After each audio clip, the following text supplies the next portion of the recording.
give shouts to At Maj who Eccles obviously 13, raid, I which bet I traitor. understand, but like he was saying that I was just being rude. He was saying I was being a bad At mod. Commander X He was gonna 92 threaten Gaming to Crew. take away the mod privileges from me because I I'm was gone. giving shoutouts. No, no, I no. can't Stay remember here, stay Eccles here, Sosa. command. Stay here, stay here, stay here. Hashtag unfollow. I'm playing. Wow. You know we love you, Sosa. I'm doing good. You know I'm just messing with you, Alice J. Sosa. Sosa You still know I'm haven't just came messing got with you, this mate. plate of You food. know I'm just messing with you, mate. That's good. At least you know. Alex Commander J. X, yeah, Sosa, we he's cool. playing He's with cool. He's you. cool. But no, Sosa, like I said, it's all jokes. But he Sosa, was. get back here. But yeah, we're good. We good. But yeah. That's good at Commander X 92 Gaming. At least do nice. Hut Eccles 13. But yeah.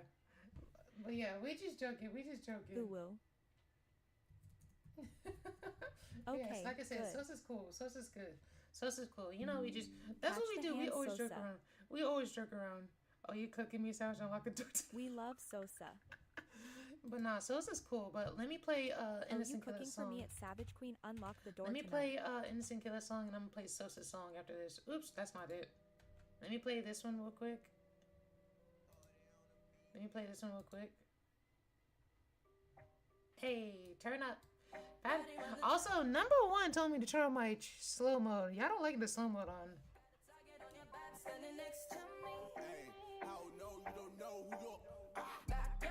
Hey, Now before I take these shots, hey, hey, hey, hey, it don't bother me. hey. My music get up. www.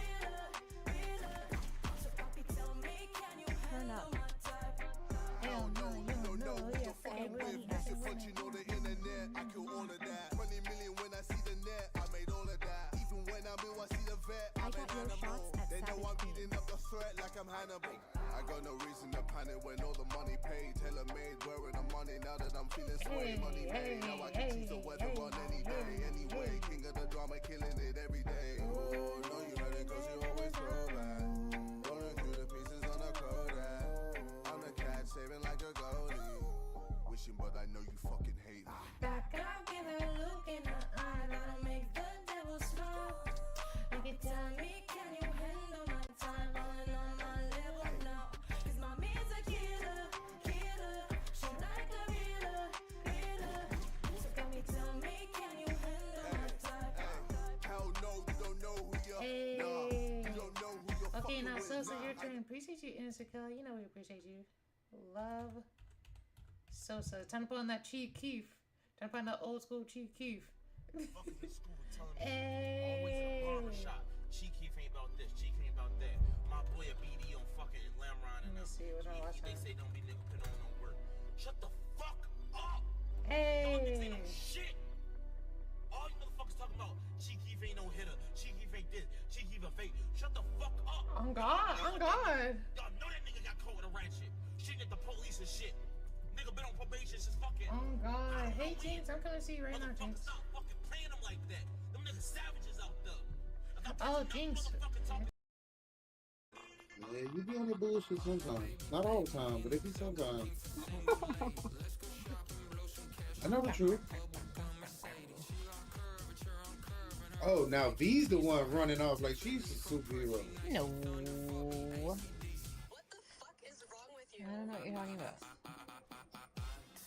This guy's breakdancing.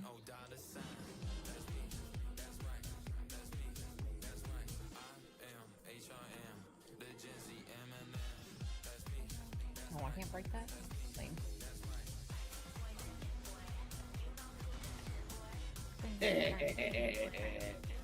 Oh, people. I shouldn't get that much enjoyment out of that, but I do. I'm with you. Seems like a fight of mine. Oh, running out to the right. All right. I'm sorry. I tried to leave him alone for you. That's fine. Where is he? One Is he more. trying to push? Dead. V didn't actually need me. I just ran over here for fun. Is that here? I'm just here for show. Alpha, there's splashes.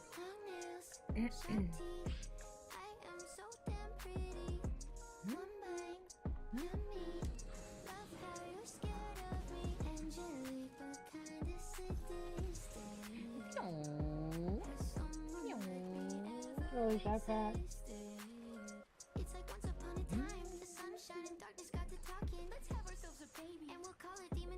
Are you shooting at a person? Yeah. They are running. They really are, though. That's crazy. That's a whole team, so. Yeah, I'm with you. You're shooting on both sides? Yeah. Damn, I love that cancel flag.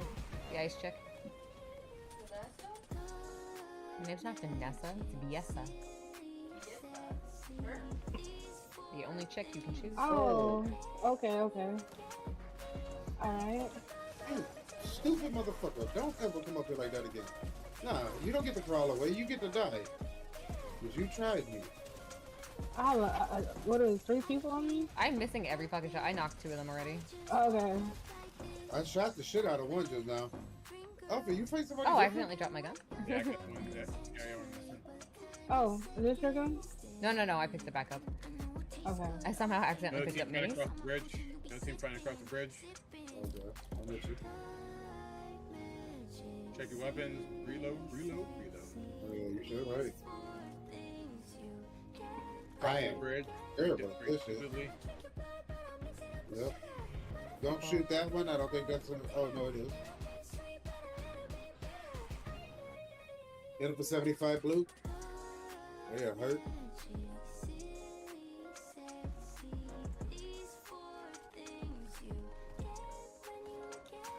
There's a team Oh. over there. You I don't know there's live another team after behind that. us too. Red mark. Oh, dang. We went from nobody around us to everybody. What the fuck? Alright, I'm going back towards Lauren. Oh, there's somebody right underneath me. Hold on. Ooh, reload. Where is it? There it is. 2 down. I hit him for 150 blue. Right here. I can't seem to hit him anymore now, though. Oh, I don't think you understand who you're Bro, we got fighting. 24 kills between us? Yeah. Oh, Lauren.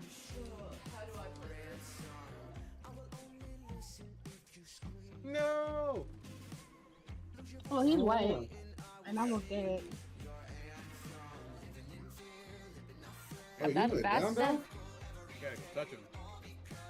Oh, I'm on the way over there now. He's white. I don't. Well, he's Reload probably way there. living. Okay, let him heal. You better be fully healed by the time I get there. Is it a whole team or just It was just one, but someone else came. Oh, there's pure chaos Yeah, going on you over know there. what I Oh yeah, was. there's a whole team. Push back and around. Although they are fighting, I could take a shot. Knock one. It's another one in the street. 2 down. Yep. 3 down. That one's hurt. Oh no, he's not. I'm sorry. My country's name. I just have a phone book in my pocket. Are we going to the clothes shop or not? You need to put your reading sunglasses on. You're such a dick, China. She will get everything. 9 foot me. No worry, King. She's mine. No worry. Gaz, I'm just saying, like, she'll want to get in a VC with you. And it's gonna be, There we go. it's gonna be a bit naughty. It's gonna get spicy, Gaz. I don't know if you're ready for baby girl. I'm just saying. Oh, God. Oh, hello. Oh, hey, oh, hey, what, hey? Oi, hey, oi, hey. Oh, I may have to go to sleep in a minute. Oh, we should be alright. We're graving. Well, I don't know though. May have to have a bit of. She's in the US, right? Yes, she is.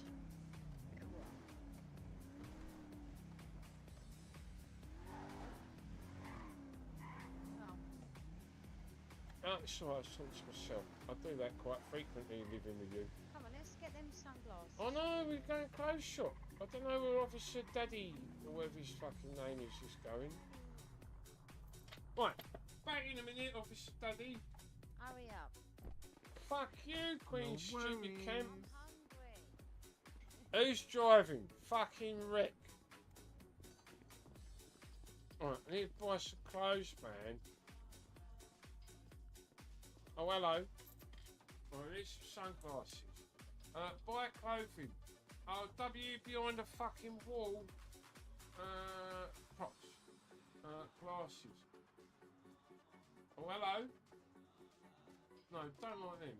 Oh, carjacking. Someone's being naughty, just saying. Alright, let's change it. Oh, hello. Oh, hello. Oi, hey, oi, hey, oi. Yeah, there we go, baby. Alright. Yes.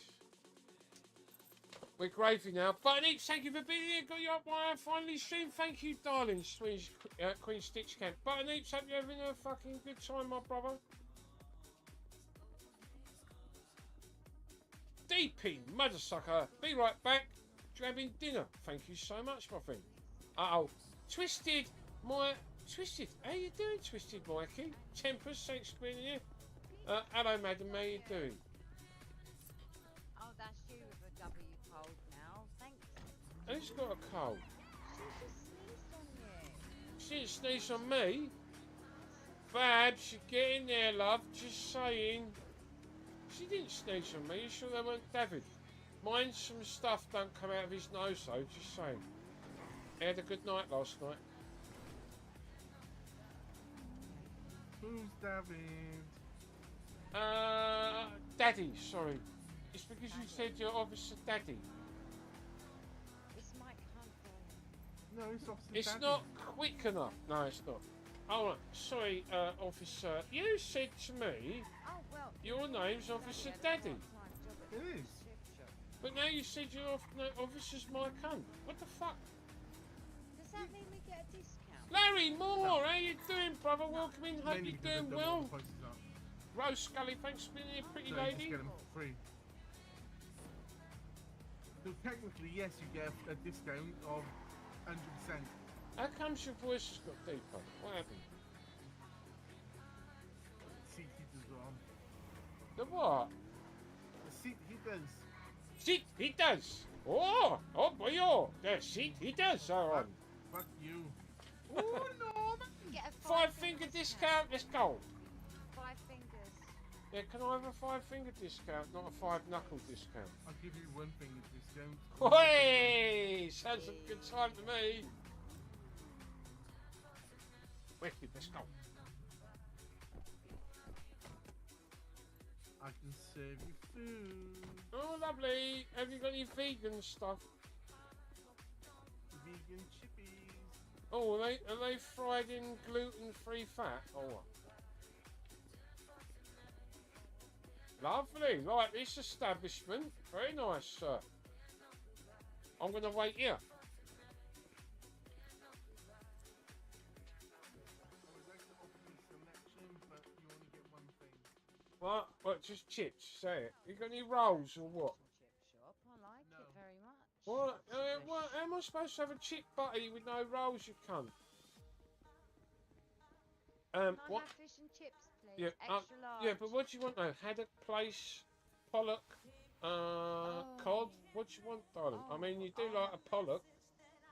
Oh no, I'm going for the haddock. Haddock and chips, and chunky. please. Chunky haddock. Otherwise, we're gonna put a bad review on Trustpilot. Make sure you wash your hands as well, you dirty bastard. Is he washing his hands or what? Are you washing your hands? You have to wash your hands before. Make sure you wash your Before you make hands. your food. I'm gonna get myself a drink from this tray. I'll be back in a minute.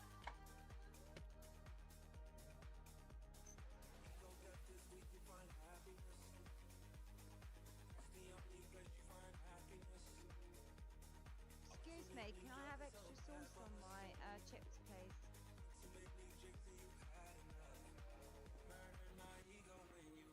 The only thing we have is sausage and batter, marzipan batter, and chips. Well, it has to be sausage, battered sausage, and chips then, please. What would you like, Daddy? Do you have a vegan sausage? I can give him my vegan sausage. Yeah, we'll have one of those. He wants my Extra vegan large sausage, eh? chips. Yep.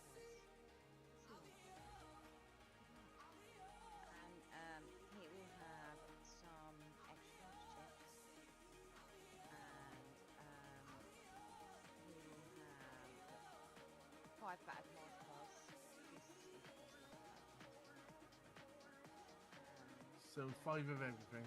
Yeah. I want the lot. Give it to me. You know, we've been working hard, so.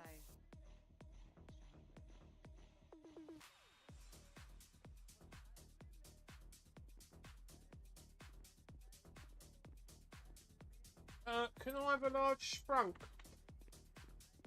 I don't know how to tell you this, Dun, dun. but I can't give you food. What? You're fucking shit, you are, mate. It won't let me go on duty, Oh, even maybe though I it's- am on duty. But you haven't got the right outfit. The outfit doesn't matter. You haven't got the right outfit, you dumbass. No, it's actually not letting me go on duty. I was making food earlier. Now I can't go on duty.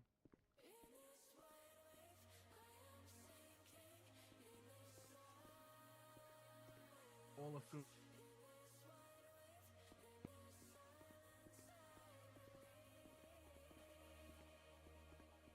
Go over to that by underneath the microwave, and then the food's in there.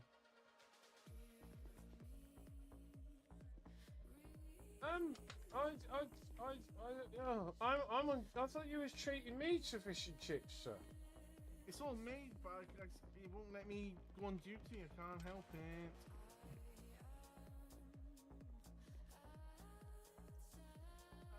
Officer Bush, Yes. there appears to be 2 tables stacked on top of each other. Gas boy, are you being rude? Where? Oh yeah. That's interesting. Well, no fish and chips tonight then. I think fish and chips is off the menu. Oh, I wanted a battered sausage. What am I gonna do? I'm hungry, baby. I've got to go to the station to go and treat. Oh, hang about.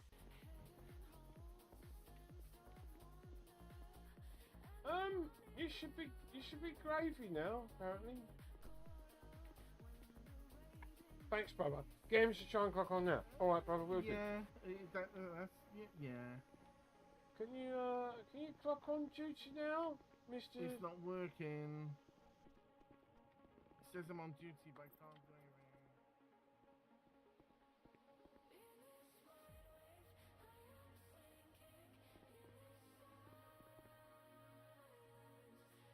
Oh, it's working. Good. Hurry up. I'm hungry. Happy buenas noches, señor. Hungry. I'm fucking well hungry, Not I gonna am. leave you a good review. I want a think we fucking. should go Has back it got to any chips salt and before vinegar or it's what? I want some fucking chips for fuck all. Yeah. Otherwise, it can go fuck himself.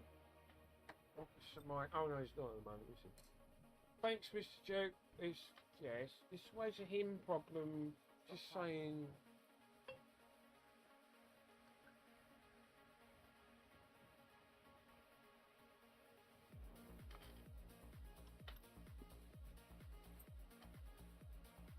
Here, babe, look. The quick fix. Hello, pretty lady. No, Jakey Brew, this looks awesome. Yeah, this is a chippy, man. What's the quick fix in, darling? What? You got a drink for me then? Electra! How you doing, sweetheart? Hello, pretty lady! Welcome in, darling. How's it going?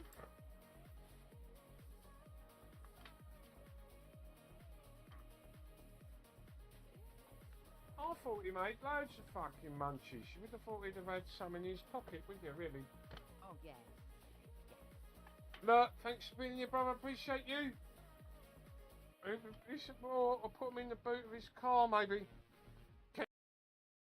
Baby.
So tomorrow we've got that thing. I say that out. These the numbers up here don't make sense. They're not. Something's not right. If it's me you bring sin to, I'm gonna be the friend who hopefully come cleanse you. If indeed someone ends you, don't wanna offend the one who comes to avenge you. Oh, you mean the lifetime gifters? I know what you're asking. Hold on, give me a second. You need that hat, Big Daddy Dro? It's a nice hat, man. It's a good hat. It's It's an Aussie hat. There's a kangaroo in there. The kangaroo. It's made of kangaroo leather. Dude, Elsa, I opened the door for you. What's up? Yeah, Barbie, give me a second. It's not always visible. Hold on.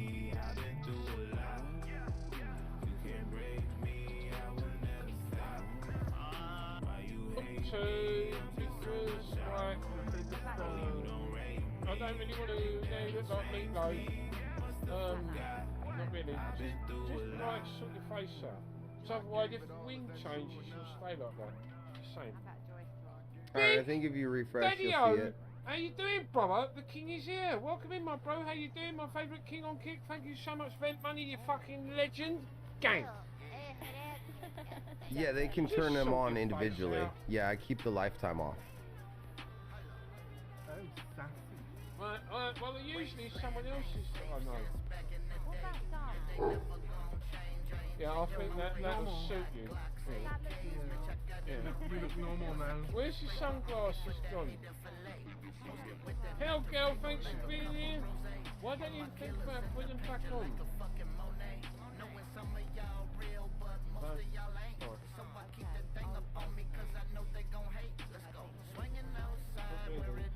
Yo, thanks for the follow, creature.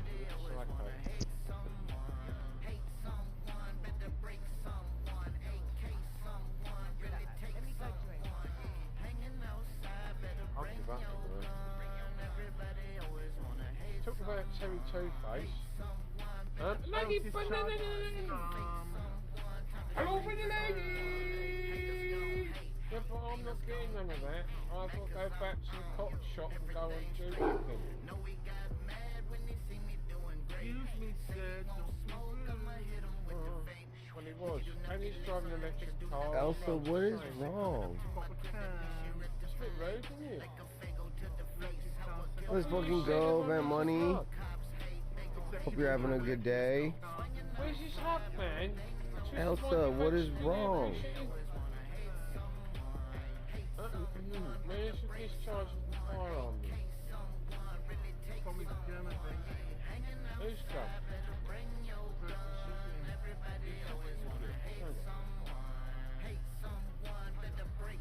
Member escape, that would work with an @ symbol.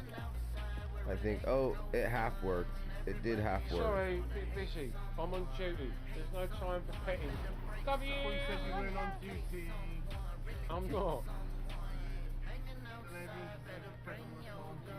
Fuck you. It's Sun Angel Hello, Billy Lady! Would you drink Invent? Where's your sirens? Oh, we go. Nino, Nino, Nino, Nino, Nino, Nino, Nino. Dito, dito, dito, dito. Oh, that's better. I just typed the same thing I'm a real twice. policeman now. Hill House, good evening, Cupid. Hope you're well. We're doing well, Hill House. How you doing, my brother? Thank you for being here. Appreciate you. W Driver. Don Don, thanks for being here, brother. Where was the discharge? Oh. From his weapon. Whose weapon? I don't know. I'll go and shoot him. Oh, I see ya.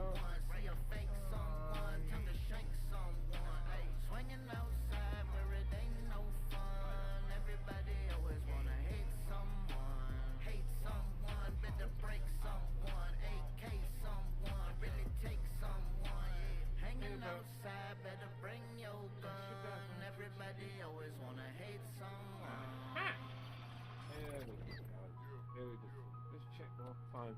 Fully hectic, mate. How you doing, mate? I've been trying to tell you what's up. Man, I got a killer hustle, ain't no holding this up. I was dealt a bad hand, but I ain't folding it up. I got that's better. man, I'm rolling it up. Fuck the world on some pop shit, holding my nuts. I got heaters when I drop it, man. Officer Bush. Got appearances to make, man, and I'm showing up. Elevated to success, man, and we going up.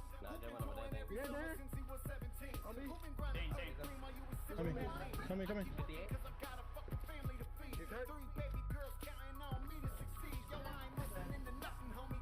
Alright, I just heard coffee in Discord. That sounds good. I need to finish my Red Bull before I go make coffee. Actually, I shouldn't be making coffee when I have like 8 ounces left in a 12-ounce fucking Red Bull, and it's still cold.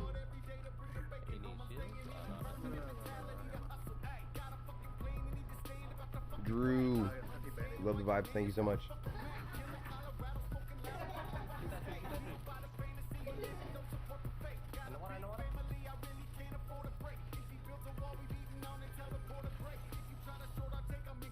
Blue tech on me.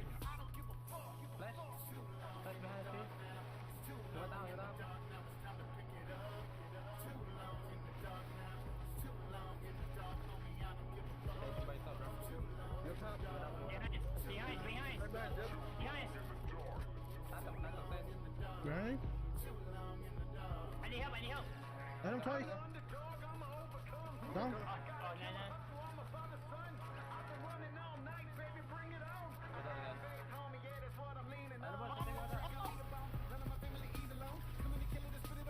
No, it's a bullet! God, man, fucking hear him.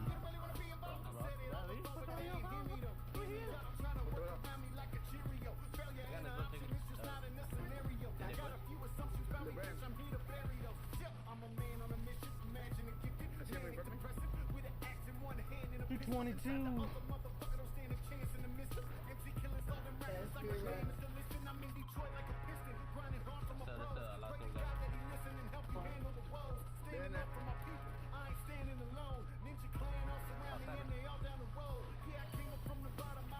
What's up, baby? Watch out. Behind you. You've been working, you forgot to sign out?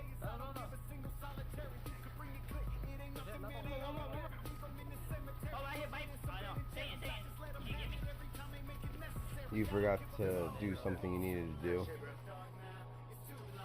Oh. I'm sorry.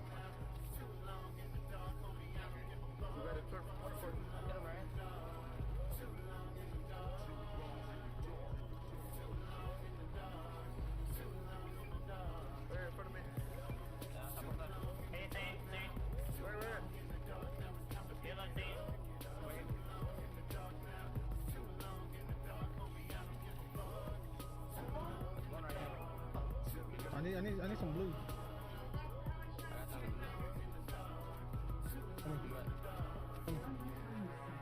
There are no timers set.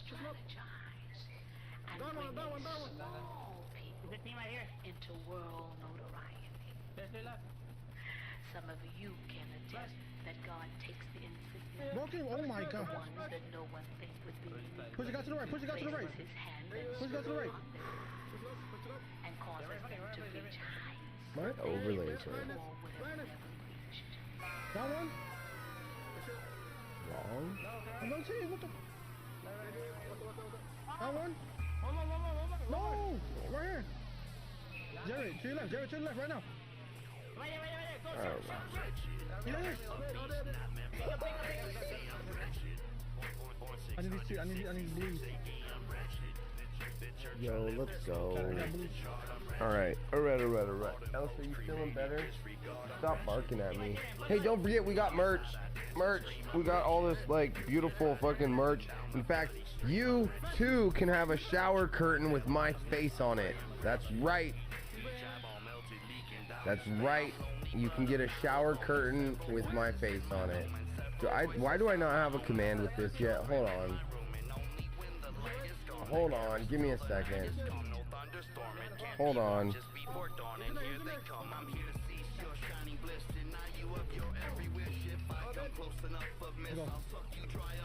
Oh my God.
41 kill chat, come on.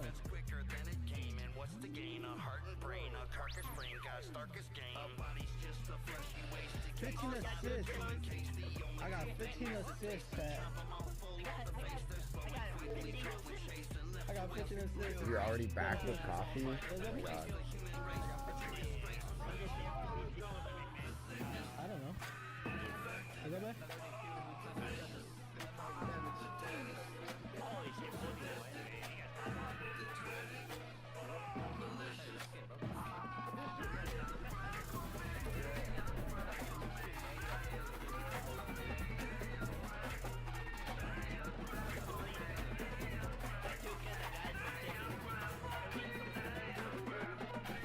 Pilgrim in the chat that is connected to this voice chat. There's a text chat too. I'm gonna drop a couple of info in there in a second.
Oh, at the top there's a little like chat icon at the top of the window or next to the name of the chat thing.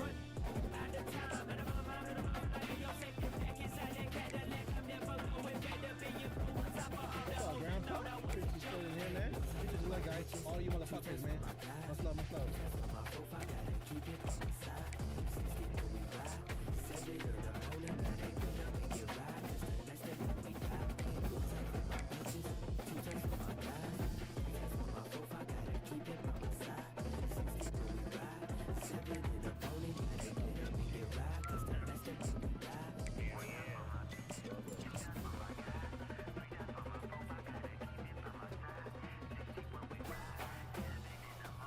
Have you seen it now?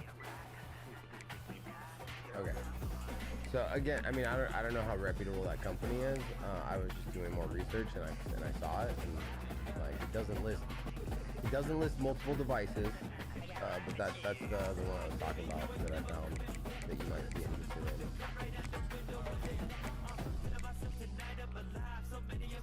in. Yeah, I think that I gave a screenshot and a link.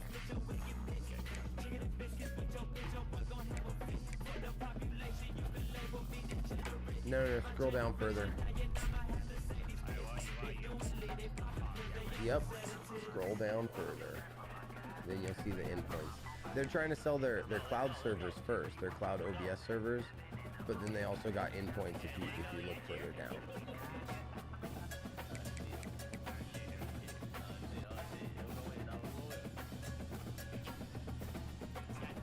So again, just thought you might want to know what else is out there.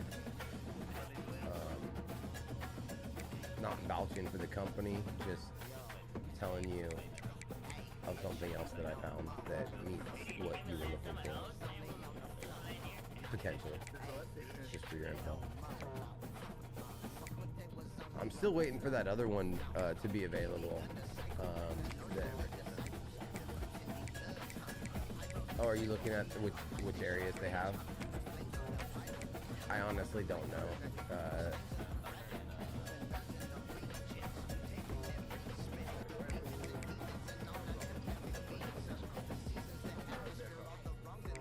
Yeah, I mean, I don't.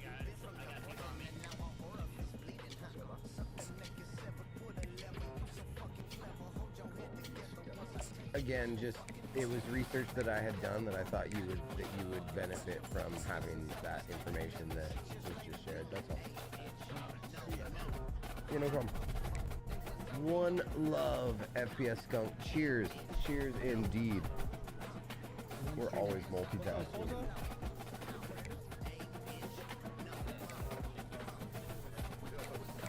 I am going to repack the bong.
Garage.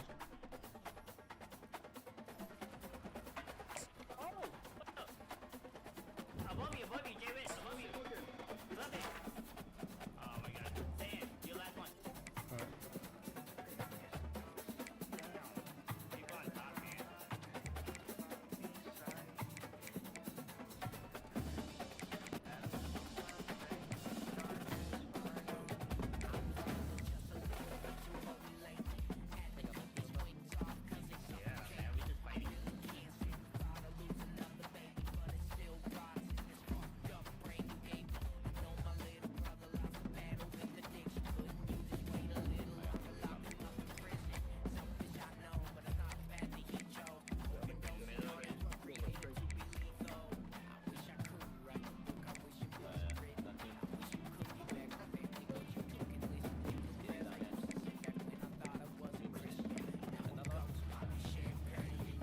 Bro, he's the 20 HP. Iron Man with 20 HP, bro. Niggas want behind you? What the fuck? No, come on. Pick him a teammate. Oh no.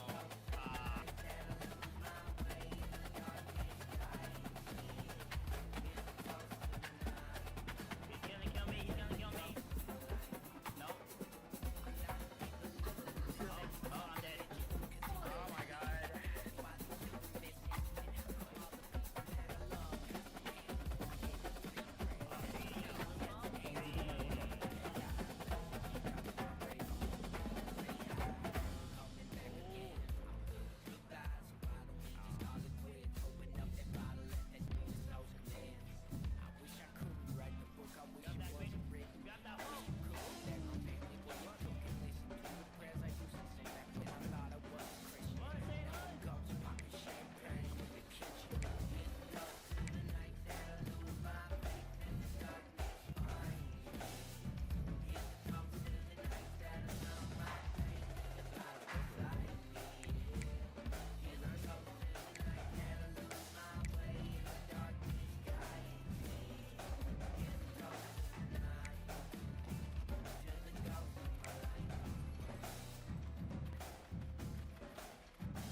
No! This guy hurt on me. There's two. One subject.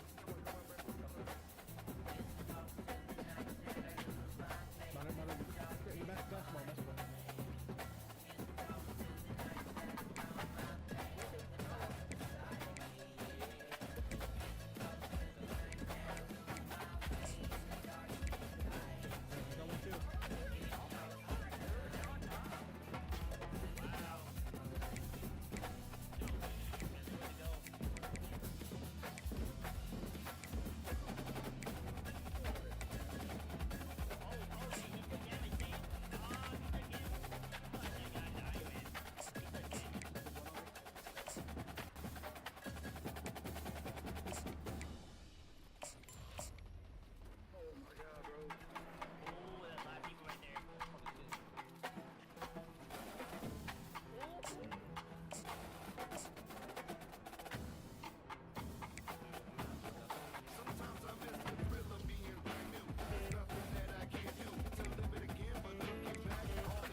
weed every day.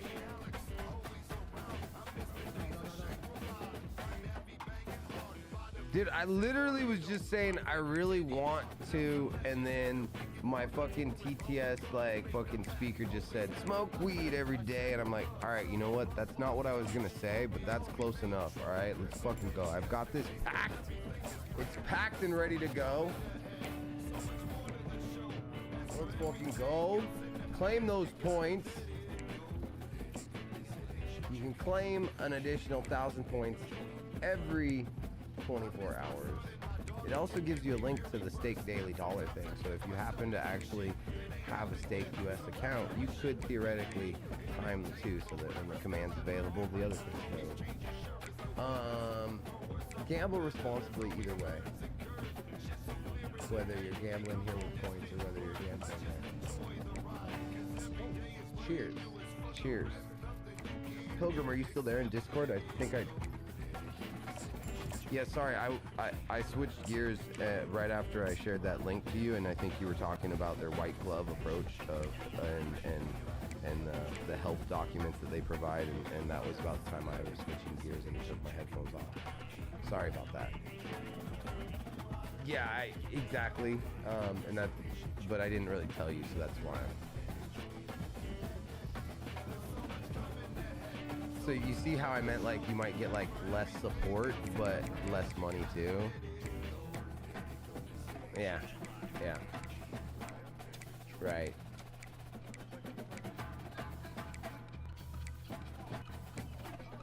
Cheers.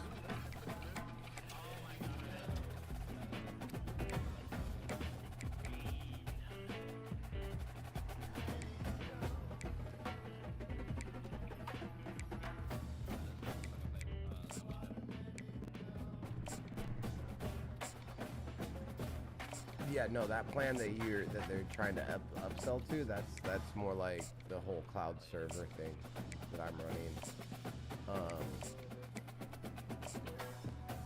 Yeah.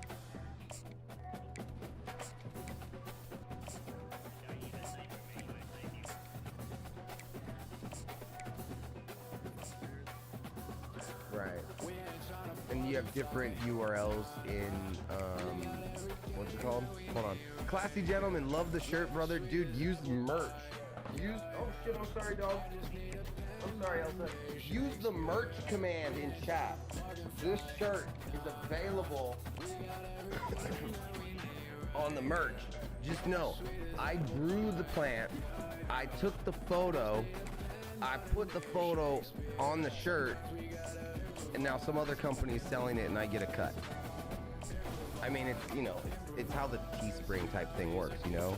You set up your merch, and then they print it and sell it, and you get a little cut of all the sales. So, I grew the weed, I photoed the weed, photographed it. Is that even the right word? I photographed the weed. I totally photographed the weed. And then I put the photography onto the shirt on their website, and I also have like a different one that's like more purplish pink, that, yeah, and then we also have other merch on there, like we have like fucking lots of stuff. You could get a shower curtain. You can get a shower curtain. We don't have a weed themed shower curtain, but we do have shower curtains. But no, weed stuff. You can get weed puzzles. Weed puzzles. The shower liner thing. Yup. Dude, it's good shit, man. Here, let me turn on the light so you can get a better view. And I'll even grab the other shirt for you.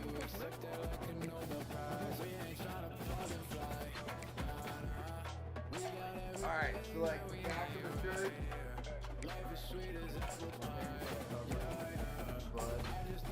Front of the shirt.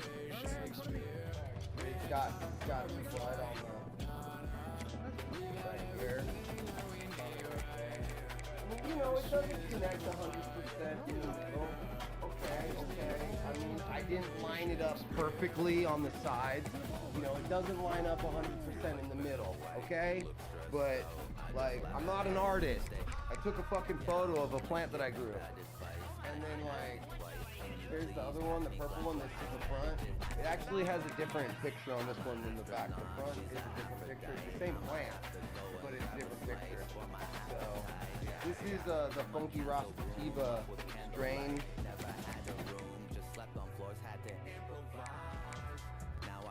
And then the one that I'm wearing is Lurk Walker OG. Well, it's actually with Skywalker OG. But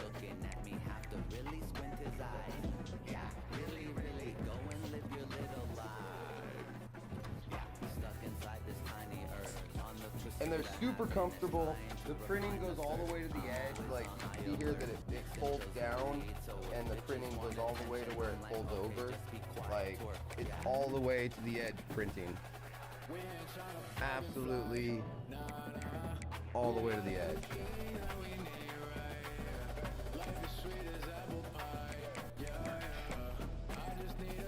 We got that fire merch. Yeah, it's funny to me because I set it up so that every time we use the merch command, it says a different, like, we have merch like sweatshirts, merch like shirts, merch like shower curtains, merch like, it literally, it uses a different, it picks a random word from a list of things that were put into the command. Like a shower curtain.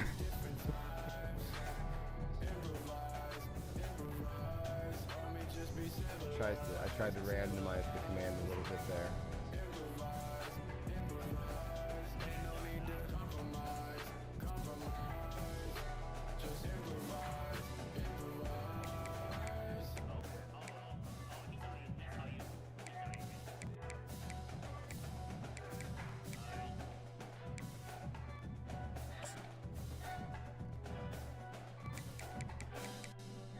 Yo, Larry Moore.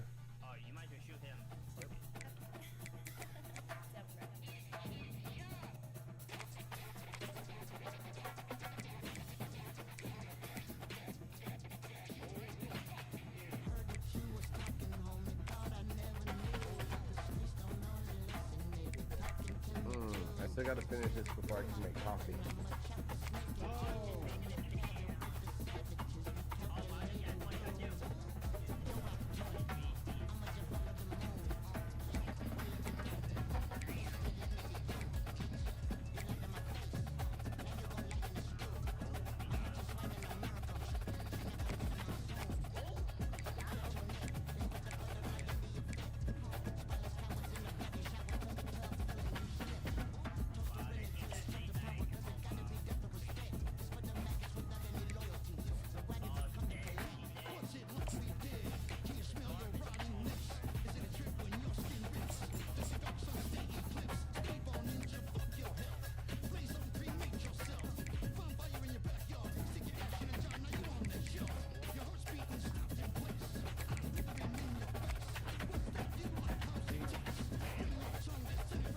Thank you, thank you. Thank you.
dance, I'ma do my Dougie. Smoke a plan, need a pan when I feel I'm under. In the jam well, that can be typical. I ain't gonna lie to you, lately quarters been difficult. Sit me down, cowboy, just enjoy the ride. Relax and wait for the tide. So hit me if you need a show for the ride. With my contact, so I'm out so cheaty, cheaty, bang, bang. Got my high coming in with the tide. Feeling like a brute, true, one of a kind, oh my. Cheaty, cheaty, bang, bang. Got my high coming in with the tide. Feeling like a brute, true, one of a kind, oh my. Me oh my, the old guy, he's so high, nigga eating on a Frito pie. How many sweets? 5, 3, 4, 5. Can't count. Black the teeth in his mouth, and no doubt the dude got it out. Nigga, the different route, always in and out. Now who sniffed and pop? He just natural. Automatic. Pass the sweet days, back and forth, rebound, back and forth. Run the wood.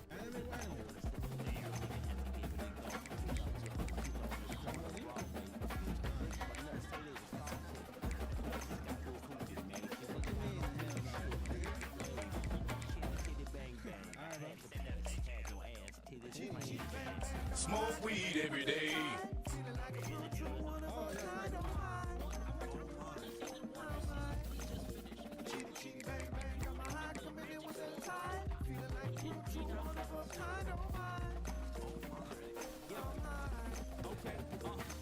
Strains of cannabis, I burn on leaves. Stuff a cone and get higher than the perm on Jesus. You smoking a favorite strain, this shit turn on skis. I get top off and dip, I like bitch, don't need the cycle. You know I love you when I'm ripped off breathing. My niggas be eating trees like pissed off King. My grandmama flush the zip in the toilet, don't smoke inside of the house. We on different appointments. It's 420 bitches out here feeling your water. Give me the poses while I'm reading, take a trip to the florist. Legalized in the gate, you know that shit is historic. I'm at a loss for words like a hitting thesaurus. We all be going through it, pray the niggas will flourish. You can catch me in the cut just like a bitch is a tourist. Roll it up, light it, then we lift off in orbit. With private, my niggas having someone kicking the chorus. Bang, bang, got my high coming in with the tide. Feeling like a true, one of a kind, oh my. Chitty, chitty, bang, bang, got my high coming in with the tide. Feeling like a true, one of a kind, oh my. Oh my.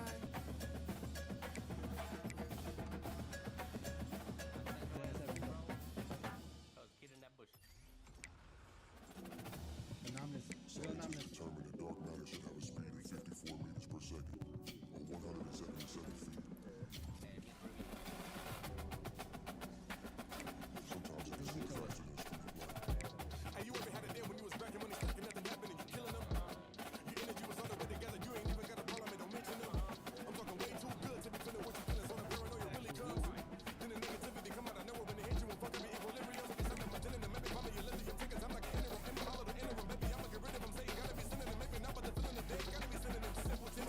Crazy, y'all niggas really dumb. Always thinking my life is winning in Cinnabon. Demon jigging me 89 and it's in them, dark man as a person, he's supposed to come to continuum. I can hear the devil saying, is it good enough? Out of nowhere, like it don't fit enough. My day was going really good, here this nigga come. In a millisecond, maybe that was quick as fuck. I assemble a right with where the hymns to bump. Pinning them down with my pickers with the pen of dumb. Let it show like you ordered it solid with my pencil come. Lyrically, I'm coming out swinging like a pendulum. Sit up in my car and let the engine run. 51, 50, with the 151. I can meditate and wait until the feeling's done. Or get the gas on you niggas like a hit and run. And I know it's gonna come and go regardless. They can make it love it, you can feel it heartless. Take a minute trying to find out when it's all it. Homie, this what happens when you been hit with the speed of darkness. Don't even try it. Close your eyes, just lay back and be quiet. No one can deny it. It's so loud now and they can be silent. Look like I do too much, they know too much. Light it up, do too much. You think you be spitting out the word. No way to deny it. They go night, night, so don't even fight it. I've adopted a notion. I'm prepared for the worst, y'all. Was trapped in the ocean. I was scared like a surf dog. Lately I'm feeling so sick. The cure's right there when I work off. I'm an object in motion. And I'm aware of the third law. Dirt coming while I'm wiping the dirt off. As above, so below, but it work out. Banging these niggas flip on the turf god. S&P, we the same, but that's her odd. Kind of parts like the food that's on her cloth. More dodging the bitch that I jerk off. Here's the question that really pissed the earth off. How much time did it take to make the first clock? Time's ticking, I'm dick. This first mark. Rewind it, then find it. For sure, stop. Fight this, my dime's flipping, yours flop. Nine's with me, five. Don't quit your job. I'm sick, can't find this. And search bars. Mine business, mine isn't yours, dog. Iron wick, the guys who sit is nerve balls. Guys living, I'm living, dirt ball. Ain't it funny how different energy hurts y'all? Like Heinrich Rudolph, what's your claws? Red nose kinda goose when it walks tall. That's why I'm gonna turn like him and her, dog. I know it's kinda coming, go regardless. I think it's making love, it's feeling heartless. Take a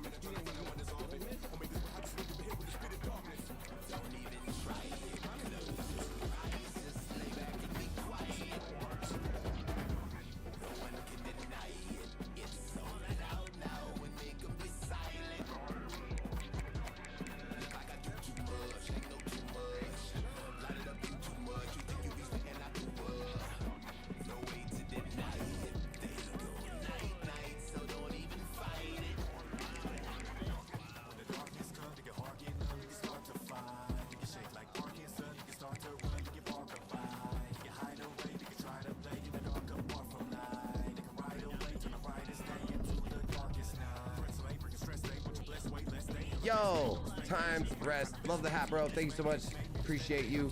Appreciate you all. Much fucking love. Sorry, I've been on phone call trying to plan out some date from this weekend. I don't know. You know, something about the girlfriend's birthday and me really not upsetting her. So like, you know, trying to plan it out. So, so I've been a little muted, going in and out of mute, trying to like plan out some stuff for this weekend, and then also the hair dreading thing tomorrow. 10 a.m. Dude, we're like 14 hours away. 14 hours away from there. I'm gonna be sitting at a place that like is gonna be like looking at my hair and pulling out all the little bugs and. No, I'm just kidding. I don't know. No, it was a joke. It was a joke. But they're gonna be going through my hair and separating it. It was a joke. Come on. Cheers. How's that? Cheers. Much fucking love, everybody.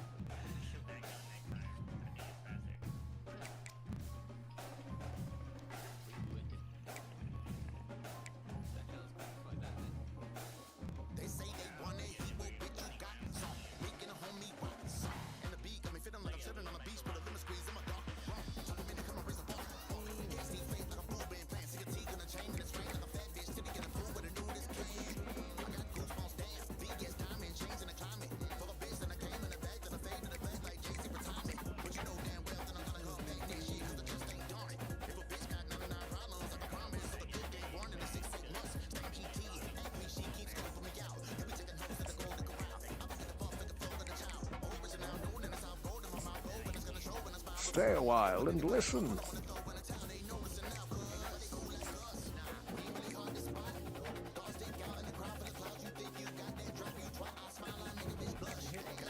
What? Oh shit! HP Raver coming through with the 11,000 viewer hold. Holy shit! Let's go! We got a pinned comment in the chat. We got a pinned comment shouting out HP Raver so much. Thank you so much for the 11,000 viewer host. So fucking awesome of you. You never fixed the underscore to your name, so I can use the regular shout out command. Let's fucking go. Let's go! Does it work? The fucking command doesn't even work, does it? The command doesn't do shit. The command doesn't do shit, but I need to use the command because the one that's the pinned comment doesn't work. The pinned comment does not work because of the dash versus the underscore versus, so, come on. Come on. Do the fucking, no, you don't need to update it right now because it causes other problems.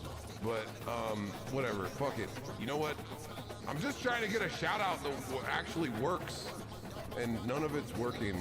It's, I swear, I don't know what to say. I don't know what to do. No, there it goes, it works. All right, hold on. We got a pinned comment down here if you're on mobile. We got a pinned comment over there if you're on desktop. Hey, Kickpop finally responded. I'm gonna pin this other one. There it is. Shouting out HP Raver. If you're on mobile, it's down here. If you're on desktop, it's over there. If you happen to be on desktop, but the window is taller and not very wide, then the pinned comment's still gonna be down here. So, thank you so much for the host. I super appreciate it. Super appreciate it. Yeah, no, the underscores are not fun. The underscores are not fun. But we make it work. We make it work one way or the other. So thank you so much for the host. Super appreciate it, HP Raver. Let's fucking go. Hope you had a great stream. Hope you're having a great night. We got that pinned comment. Sorry, I think I'm going in circles. Yeah, I think I was just about to loop.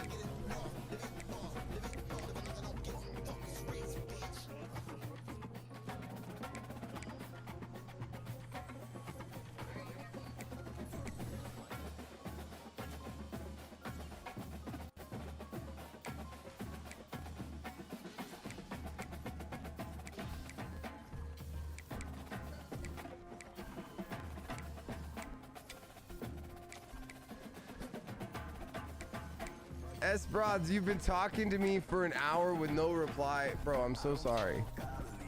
I'm so sorry. Which chat room specifically? Which one? Because I don't think it was in here. If it was in here and I wasn't replying, then I'm very sorry. If it was in somebody else's chat room, I'm also very sorry. It's very possible that I was not fully paying attention. So it's very, very likely that I was not paying attention. And I'm sorry. It's nothing personal, S-Prods. An HP Raver stream. Yeah, okay, and that totally makes sense. I absolutely assume that's what you meant. So, I mean, you know, I don't always read the chat. Sometimes you kind of gotta ignore the chat. I mean, I don't know. I'm not, it's not that you gotta ignore it. That's not even the right word. That's not the right term. It's that, it's sometimes hard to see all the chat, to stay on top of so many different chats. So sometimes it's a lot easier to just emote. Words are hard. Words are hard. Hold on, I think I have an emote for that. Words are hard. Oh, I misspelled it.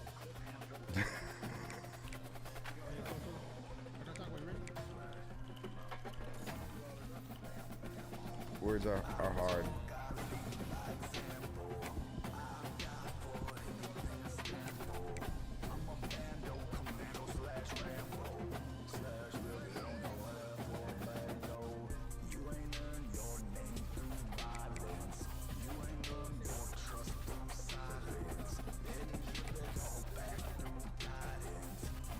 Yo, Dr. J. Dr. J, hope you're doing well.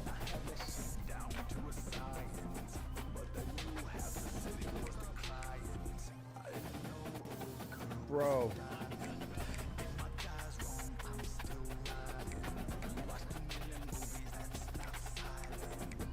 I feel like it's been forever.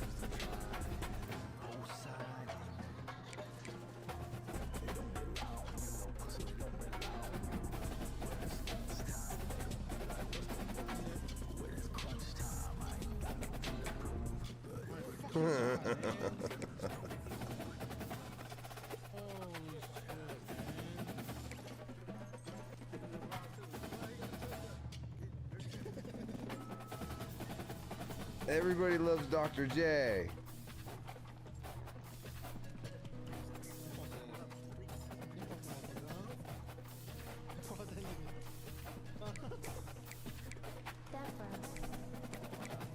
Oh my god, it's too many characters. It's not okay, man. When it's too many characters.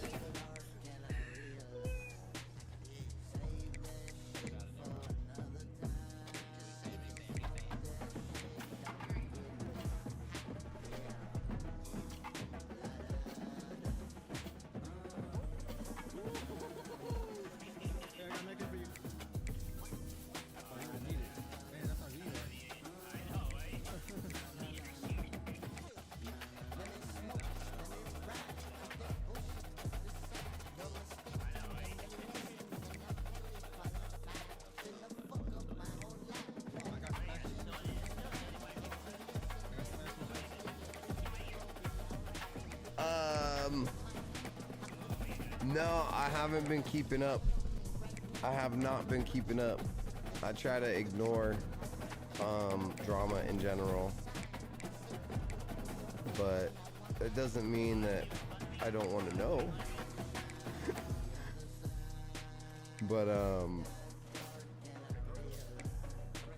no, I'm unaware of anything in that space.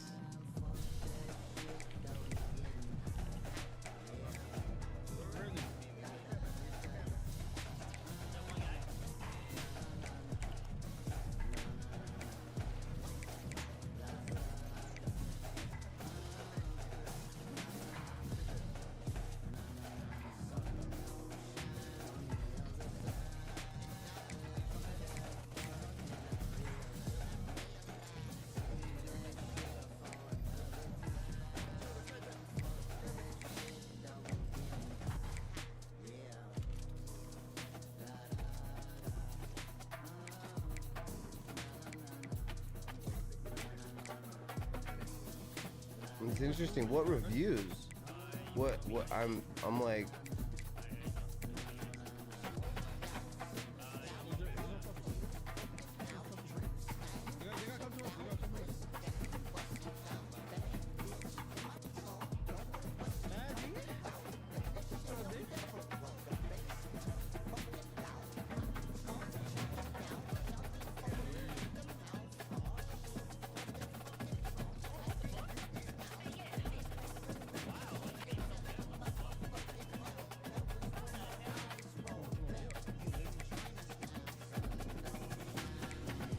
Like I'm really confused about it.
Yeah, I don't know. I haven't been keeping up with that. I don't know anything about that.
In the next dimension, number one space cadet. Number one space cadet.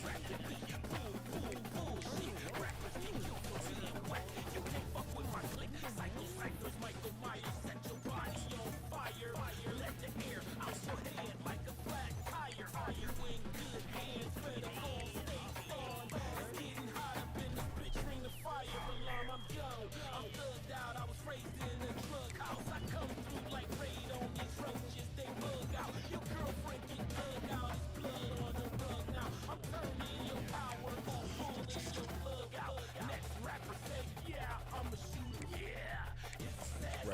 thing is stuck. What is up with that? Why is that thing stuck?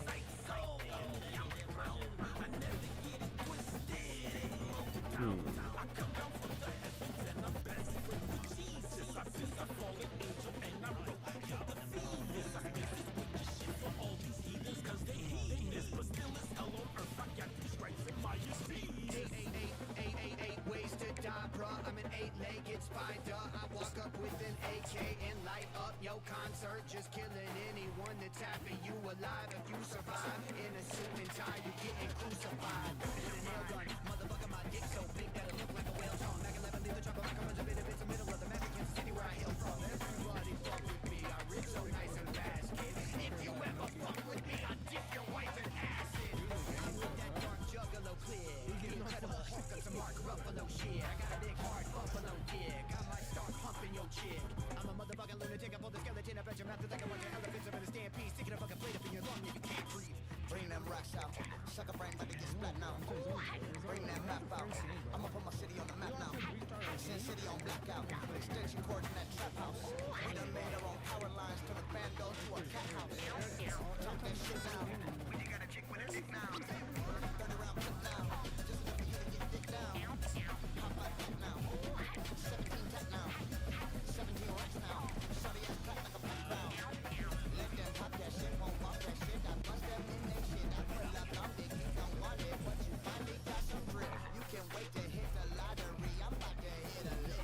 You can wait on your retirement. Wait, all my hoes exfoliate. All you broke motherfuckers, you can still afford to hate. What's that beefing to a vegan? I stack broccoli on my plate. I just be stepping all over you, rapping next with every motherfucking step that I take.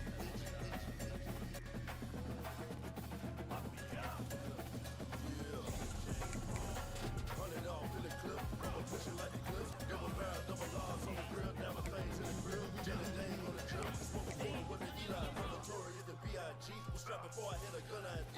Rubber bands on the 100 grand in on my hand like I'm TIV. Nigga, this is just a PSA. I'm dropping bows like I'm DTP. Passing weed like I'm Niggas copy, but I do get paid. Same stuff, trying to rap this way. I got pocket rockets and some knotted wallets and some Molly in a Gucci safe. 20 vision on a 20 gauge. 20 haters, that's 20 grades. Beat the case like MMA. On the plug like some Washington Gate. Refresh. Don't call a block till I get violent. When your mouth, you got some mileage. So, SG count, D19. There we go. Alright.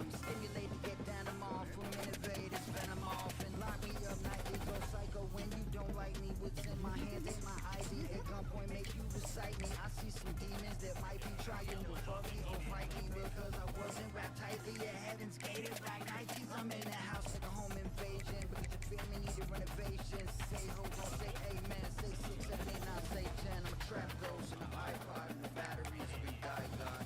Even let me know antidote is born shooting cantaloupe and them about what killers do so much they start to kill in school. Hills raining green school. Death is here, I'm feeling cruel. Burnt flesh, that's brand loyal. Bullet holes, your guts for you. King enough and fuck loyal. There will be blood struck.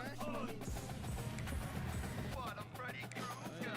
Like Snoop Dogg, Chad Kruger. The chicken nickel back who tickles that nipples on Cougar. Sipping food, got the food locked with me cause I'm super fly. I splasher then Jimmy Snoop Dogg. I'll slap you, spin your face up to the back of your head. You'll have to chop a hole through your wig. You're suffocated. I'll make the sun shine right at midnight. But black out at noon. Put so much heart in this. Every beat kicks as a sonic boom. I blow hurricane spit monsoon. This time earthquakes and me and my Ruby known to bust and murder sex. A snatch right up in your ear hole. Put your brain in your hand. You'll still be trying to comprehend when you end. The heads have been chopped for years. I'm busting all of my peers. So why are we popping your ears? You rocking a toilet career. You bust to a brush in a mirror. Man killer. Let's go. Nicitude. Cheers.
Alright.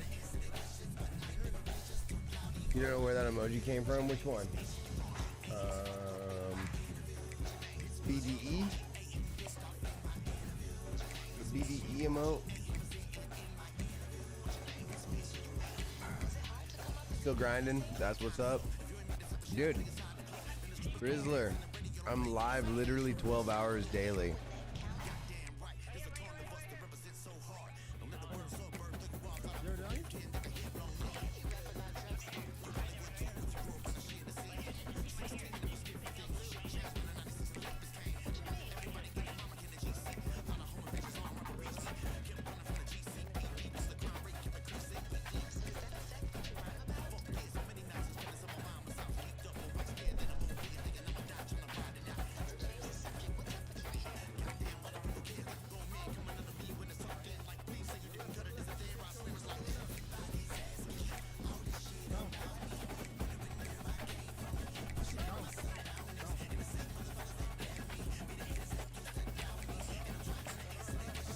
Pen jamming. Let's go. Got a couple of those around here.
Yeah, he was drunker than this morning, which is why why he was laughing. He was having fun abusing, he was hella ecstatic. Your mom was bloodier than you, this fucking family's tragic. Over time it never stops, you call it routine practice. So your mama started gambling to try and just mask it. All the pain, all the abuse, she knew she'd be in a casket. Both your lives forever changed way worse than you could imagine. Yeah, this shit went on for years until you finally just had it. Used to plot inside your room, you hated him with a passion. Fantasizing about revenge that would be so everlasting. Say the same words every day cause you would never get past it. He touched me one more time, I'll beat his skull till I smash it. Wrap his body up in plastic, then just dump it in acid. Those were thoughts you always had, yeah, you would sit and imagine. Maybe Sunday is the day you grab a gun and just blast him.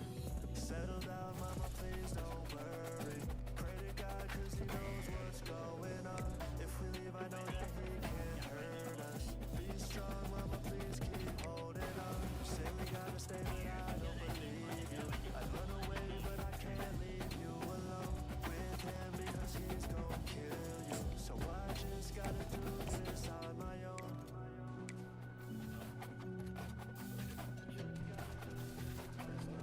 You're 42 and you done been through it all. Drug addiction, 2 divorces, kids that don't even call. But then you met the woman of your dreams and never once judged you. Was the life you always wanted even way back in high school. So you met your only son and was excited to raise him. Cause his father never wanted to so you could replace him. Things were great a couple years but habits never do die. You started drinking more and more, was getting harder to hide. But she would look the other way cause you would work and provide a decent life for both her son and her with bread on the side. But lately she been kinda distant, focused more on her son. So you've been drinking more and more until it ain't even fun. A strong addiction mixed with anger causes shit to go bad. You're not confused on why you hate the son that you never had. He's getting older, growing bigger, soon he'll be a grown man. You start to roughen up the kid. Energizer Bunny. But when you drink you're more aggressive, plus you're sending a message. Decided love don't overstress you, you're just teaching a lesson. He needs a father figure in his life through his adolescence. You're just a good ass fucking dude, you always give him your presence. But today you missed the bus again, that's twice in a week. You notice that he's getting lazy, thinking life is just sweet. His mother coddles him, so you believe she's raising him weak. Yeah, you're the only man he has, so man, you gotta just teach. You finally snapped and took your anger issues right out on him. You punched him open again, cause you love feeling Song the same. you never had. You make him brings you back as a kid, just like your father did to you when you were being a shit. What's up, Byron and wife? Hope you're doing well. You get yourself pissed. You went from slap across the head to quickly closing your fist. You start to get used to the thrill, so this shit goes on. What I'm listening to? This is Skits Craven. Your wifey hates you, but you tell her that you'll kill if she leaves. So now you feel the pressure from her son at night while you sleep. So one day you're just drinking heavy, watching TV on Sunday. Your wife is visiting her mom, but you're at home with her son. You start to hear him down the stairs, but you don't Mama's think nothing husband of it. But then you look and see Skits his hand Craven. and that he's holding your gun. You asked him where'd he get your weapon. He says right where you left it. He's got some tears all in his eyes, but he's not sad, he's aggressive. He tells you lift your fucking arms and puts the gun to your stomach. He starts repeating all the times you left him bloody and busted. Tells you everything you know is true, now you start to plead. He hits your mouth with half the barrel, now you're starting to bleed. He takes a swig from out your bottle, lifts you off of your seat. He tells you this is where it ends and sets you down on your knees. He says you never were a father, you were just a disease. He puts the gun inside your mouth and says the bus gonna leave. He says don't worry, you won't miss it cause you're good with instruction. He says now look into the mirror by the wall where your lunch is. Staring at yourself, regretting all the bruises and punches that you laid down on the boy way back since he was a munchkin. Now he tells you say goodbye before you turn into nothing. And then he says now wave goodbye to mama's piece of shit husband. So you wave but then you realize you were never a husband. Yeah, you were never a father. Yeah, you amounted to nothing. No, this boy isn't a bitch. You realize you were the bitch. Yeah, this boy would never You know, the song goes hard. you that would hit. You finally came to realize now that it was you that was sick. But before you can admit, you hear your own gun click. Settle down, mama, please don't. Skits Craven is great. This is actually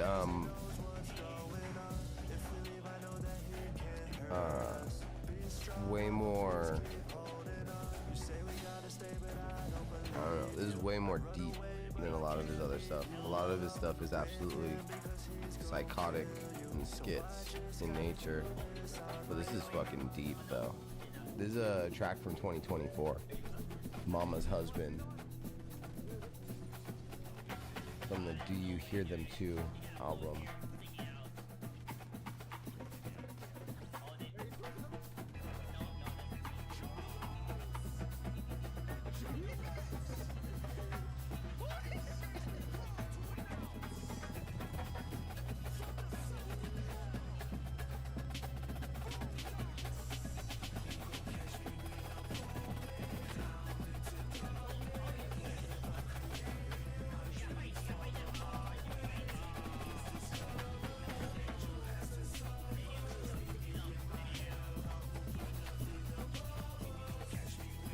Oh, so yeah, there's a new album. Is that what you're saying? From Eminem. You got this from Diddy. Coup de grace. Bandage.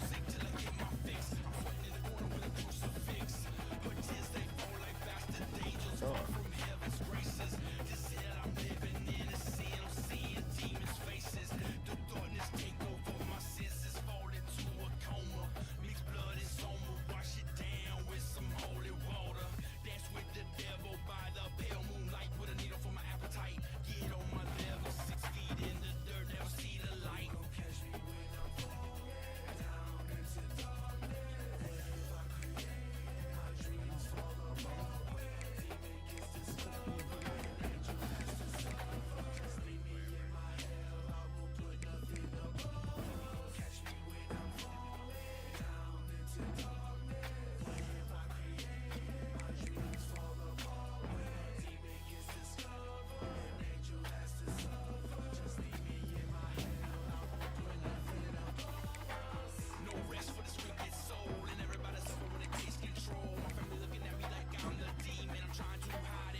everybody saying by the G.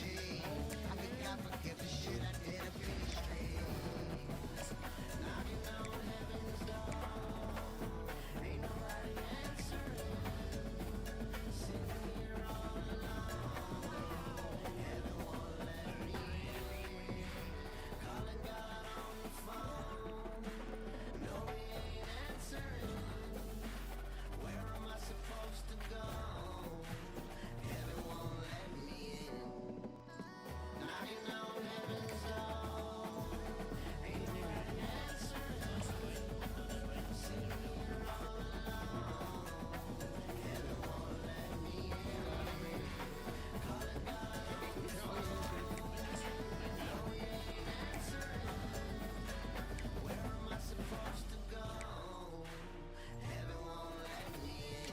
Which of what makes you think you deserve heaven's gates? I played the hand that I was dealt and tried to fill the plates. But you could have taken time to repent for your mistakes. I was just too busy trying to survive this world you helped create. The shells are erupted broken before they can be great. And how many times can you watch me fucking break after fucking break? Break the fucking mirror when I see my face. Gotta leave this place, motherfucker, ayy. Richie, it's too late.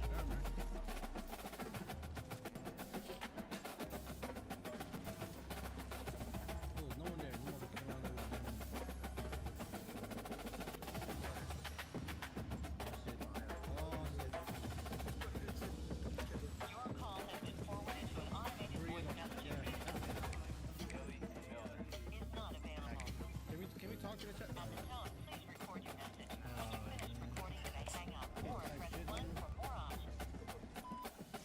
School has always been a bitch, ain't it?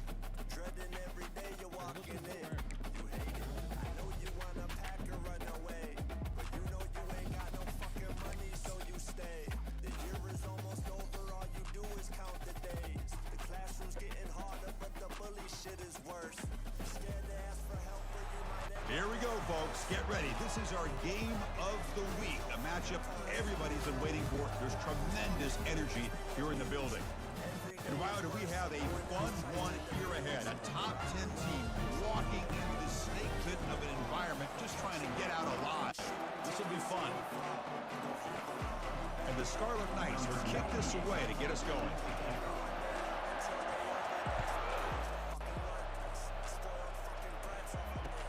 They're returning from inside the 10-yard line. Coverage team brings down the returner. The Blazers offense starts in less than ideal field position off that poor return. And here comes that senior wide receiver on the field. Yeah, Kirk, he's still here. He's done a lot, but he came back for one more season to finish business. And boy, is he fired up for this season. Every year it seems like he's improved an element of his game every single season, and now here it is, his last opportunity to go out, put it all together for a breakout senior year. And it's incomplete. The defender arrived the same time as the football, and now it's second down. Here comes the bunch formation. And he's back to throw again after that incompletion on first down. Receiver makes the grab, and he'll make his way out of bounds after gaining decent yardage. The Blazers looking to crank up the tempo a bit. Time man, Jake, listen to that whole album of Wicked shits. Wicked, shit's fire. They'll try to run for the first down. Tackle behind the line. It's a loss of 2. That is a great job by this defense. The defensive line really taking control up front. I love how those linebackers flowed on that play. Nice tackle for a loss. Sets up the fourth down. No fair catch. Looking to make a return here. And the return will be brought down. The Scarlet Knights offense takes the field. Our first chance to see them today. All right, Kirk, let's take a quick look at the impact players for today's game and how they're going to affect the outcome. These are your leaders on the field and in the locker room. These are your go-to guys, not only when you need a play to be made, but also when you need somebody to rally your team. Listen to the crowd energy here in the early going. This is a tough environment for visitors. Gets rid of it on the move. Short throw to the back, an easy completion. He's brought down quickly. A short gain gets them a few yards closer to the marker.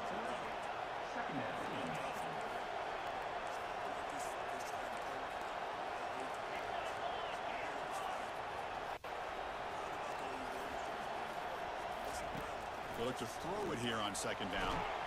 And the junior able to get home with the sack. Not going to be easy here. Backed up a long way to go for a first down. And he'll drop back here on third down. He'll take a deep shot here. And it's intercepted. He's got some room and some blockers here. And he steps out of bounds after the great pick.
Why are you still awake? It's 4:52 a.m. for you? I have no idea, man.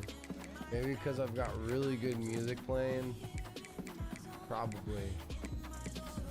Probably because I've got really good music playing.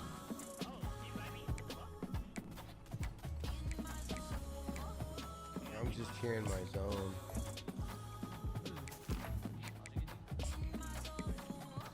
Oh no, it was the Ritz song.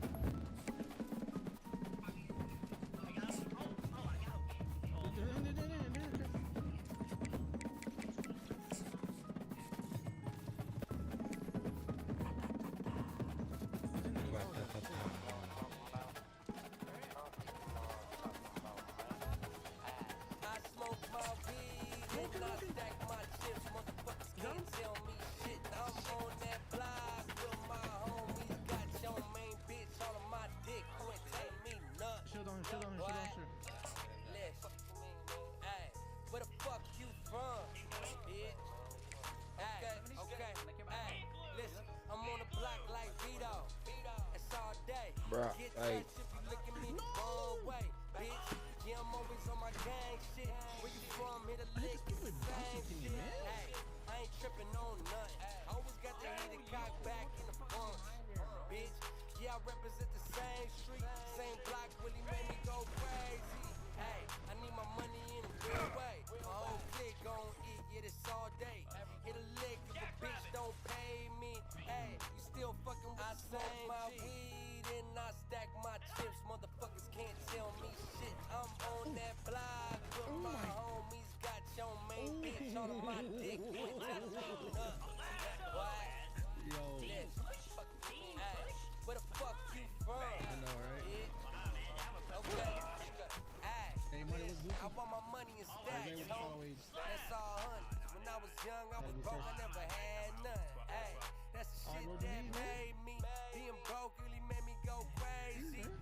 Hulk is lounging on a sofa eating a slice of delicious pizza, while Tony Stark's curiosity is piqued by Spider-Man's stickiness abilities. Tony asks Spider-Man if he'd be willing to test the limits of his powers, and tries to push Spider-Man off a window. To his surprise, Tony notices that he doesn't move at all, prompting Spider-Man to claim that he could stick to anything. However, Tony's mischievous mind had another idea, and challenges Spider-Man to stick to the Incredible Hulk, who is calmly sat on the sofa, eating some pizza. As all of this is taking place, Hulk is seemingly unaware that Iron Man just dared a human-sized spider to walk along his massive arms, resulting in one of the funniest scenes in comic history.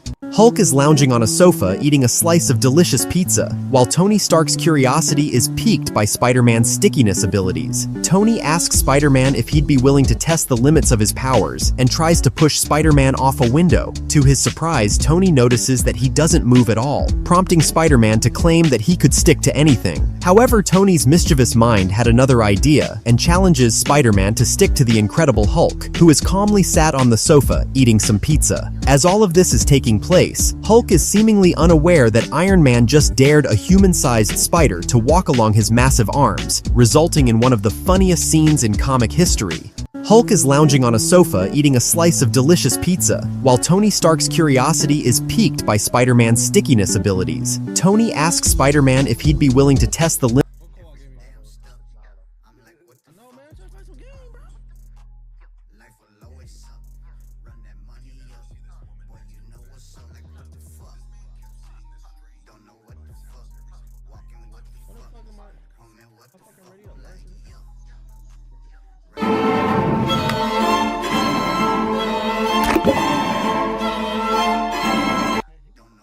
Acclaim Sports is the worst sports video game publisher of all time. Yes, that includes the likes of 2K and EA. Acclaim has published fewer good games than I have eyeballs, and the games that they have published are really only good to use as a coaster for your drinks. Yes, EA Sports is pretty bad right now, with them winning the worst company of the year and whatnot. But at least EA Sports had a golden period of phenomenal games. Acclaim just never had that. Let's take a look at the first reason why Acclaim is lame.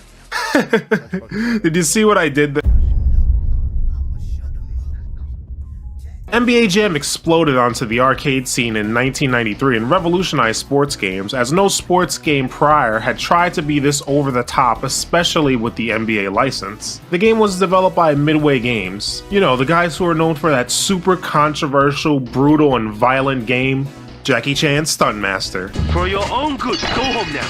Oh, and I guess the Mortal Kombat Games 2 or whatever. A follow-up to NBA Jam was NBA Tournament Edition. Then most people can't name another NBA Jam game. What happened? Well, Midway made the arcade games. Acclaim published the home console ports of NBA Jam. Midway would lose the rights to NBA Jam simply because they didn't own the name. The NBA did. There's this guy, Greg Lawson, who worked for Acclaim and then went on to work for the NBA licensing department. He would go on to hand the NBA Jam license directly to his former employer, Acclaim. This heist was so big that GTA 5 Online would blush.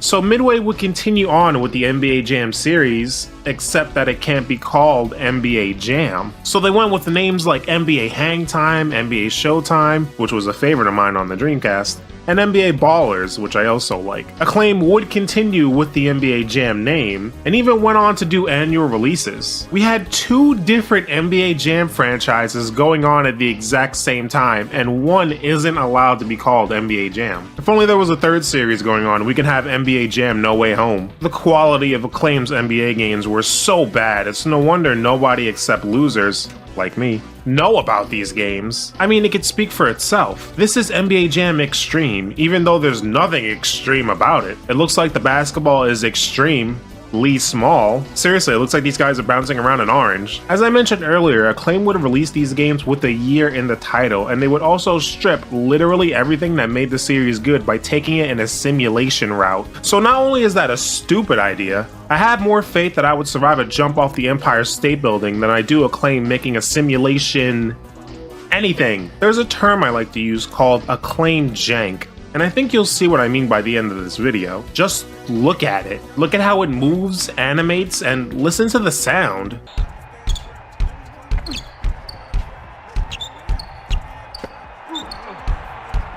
Ward passes it to wide right.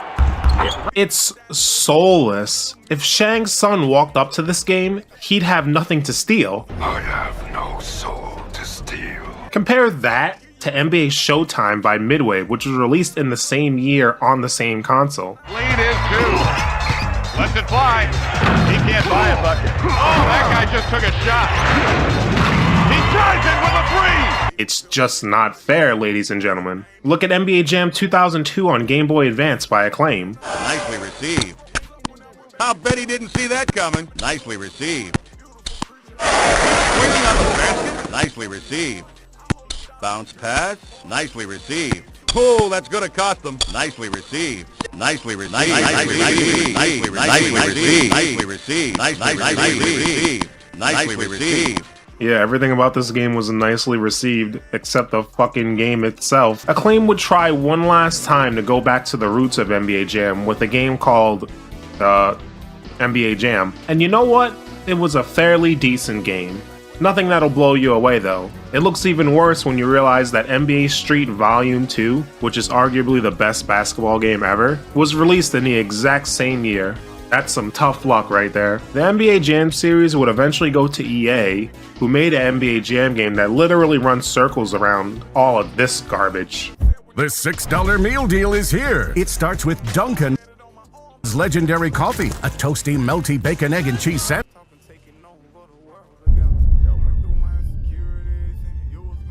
LJN is another company that is notorious for making really bad video games, and they had the WWF license. In 1990, Acclaim bought out LJN, so now Acclaim has the WWF license. They would go on to produce games for the SNES and Genesis that are just the definition of meh. All the characters stand and move the same way, and they all have the same moves except finishers. Every match just ends up being eye rakes, chokes, and strikes. Also, there's so much grunting going on in this game. It sounds kinda, well, it sounds like Well, just listen.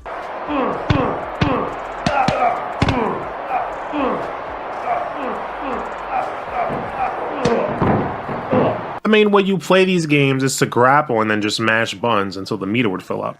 Just not good stuff overall. The only thing that's memorable about these games are the recreation of the entrance music.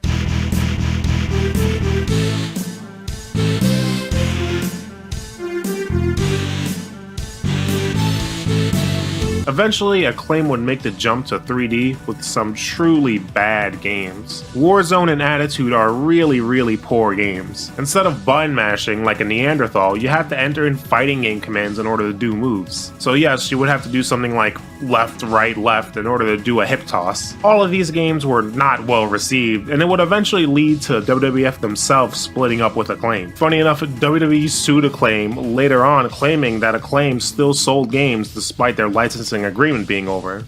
That's a lot of claiming. Judging from what I know, this lawsuit doesn't make much sense from the WWE perspective of things, because Acclaim wasn't selling their games, the retailers were. But Vince was probably just pissed he's associated with Acclaim. I would be. Acclaim would make an agreement with ECW to produce ECW games. Now that actually sounds really cool. Imagine a hardcore game that truly leans into the violent side of pro wrestling. Acclaim hasn't been good, but maybe this is something that can motivate them to do a little bit better. Oh, it's the exact same game as Warzone and Attitude.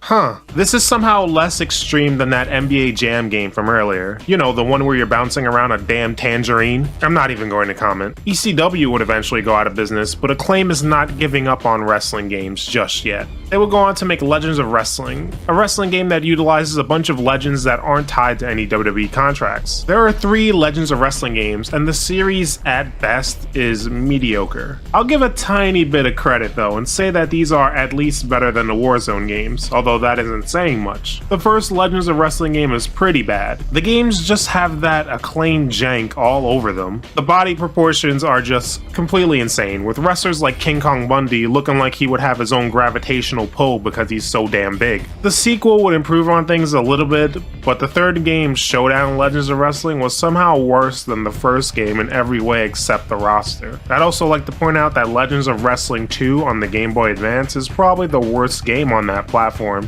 No joke. That would be the end of Acclaim's wrestling aspirations, as we never got a single good game from it. Comparing these games to what THQ was putting out, just unfair. Acclaim would take their talents to other licensed sports games. The All-Star Baseball series seems great on the surface, specifically All-Star Baseball 2005. It's a game filled with features such as recreating moments from previous MLB seasons, a fun little trivia game that asks questions only a person that's eligible for senior discounts would know, and a franchise mode that's honestly more in-depth than not only what was out at the time, but even more than modern games in some aspects. You have a full-blown expansion mode that lets you create your team and head into an expansion draft. You also have real and fictional stadium tours that are narrated by a guy who sounds even more monotone than me, Derek Jeter. This park is certainly an interesting place to play, to say the least. In a day and age where the retractable roof is fashionable, the Laco Dome ignores the recent trends and stands out on its own. You have to wonder what the architect was thinking, if he was thinking at all. Forget about the weird bounces. What about the soggy baseballs? They even had fictional future stadiums. Plans are underway for this new ballpark for the A's, but as yet, no timetable has been set.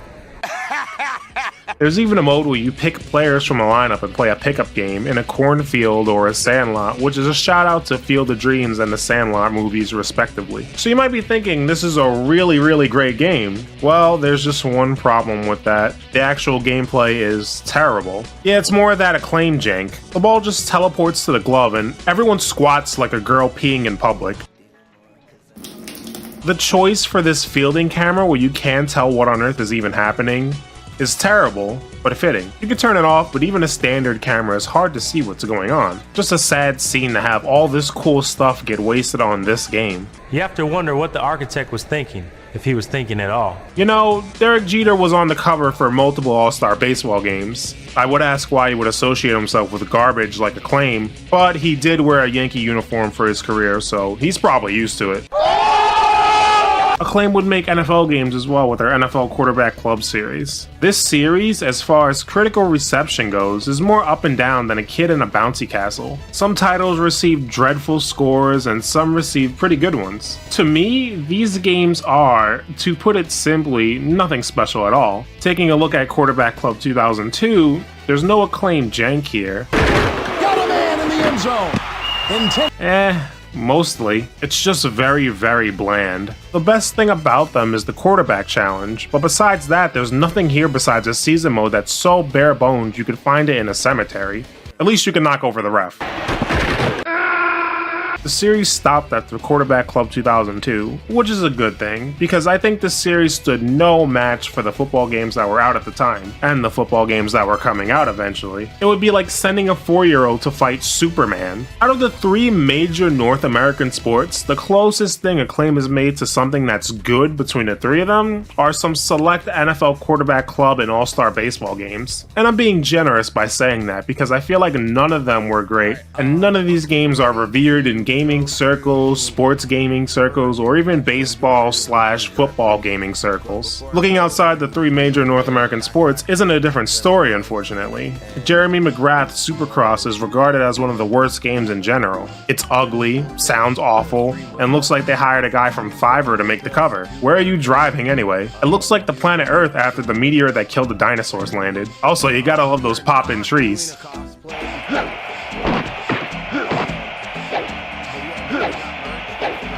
This thing you're looking at that looks like a cartoon Adult Swim would air at 3 in the morning is Foreman for Real. Don't need to say any more, do I? The weirdest game I found is Freestyle Street Soccer, which is a Blockbuster exclusive. No wonder they went out of business.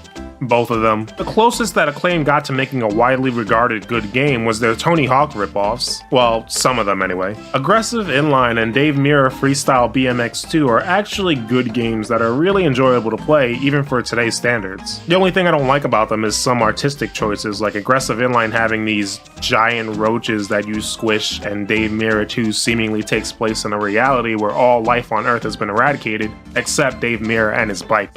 Like, where is everyone? But in all seriousness, these games are good. I can go all day here, as Acclaim had an NHL series, a volleyball game. Forget about the weird bounces. What about the soggy baseballs? And even a lacrosse game that was narrated by Steve-O. Hey,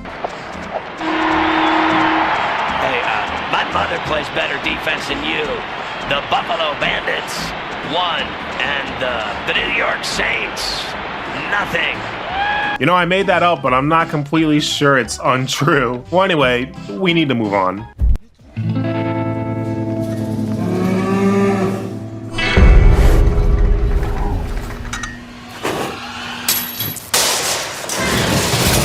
When the unexpected happens to your business.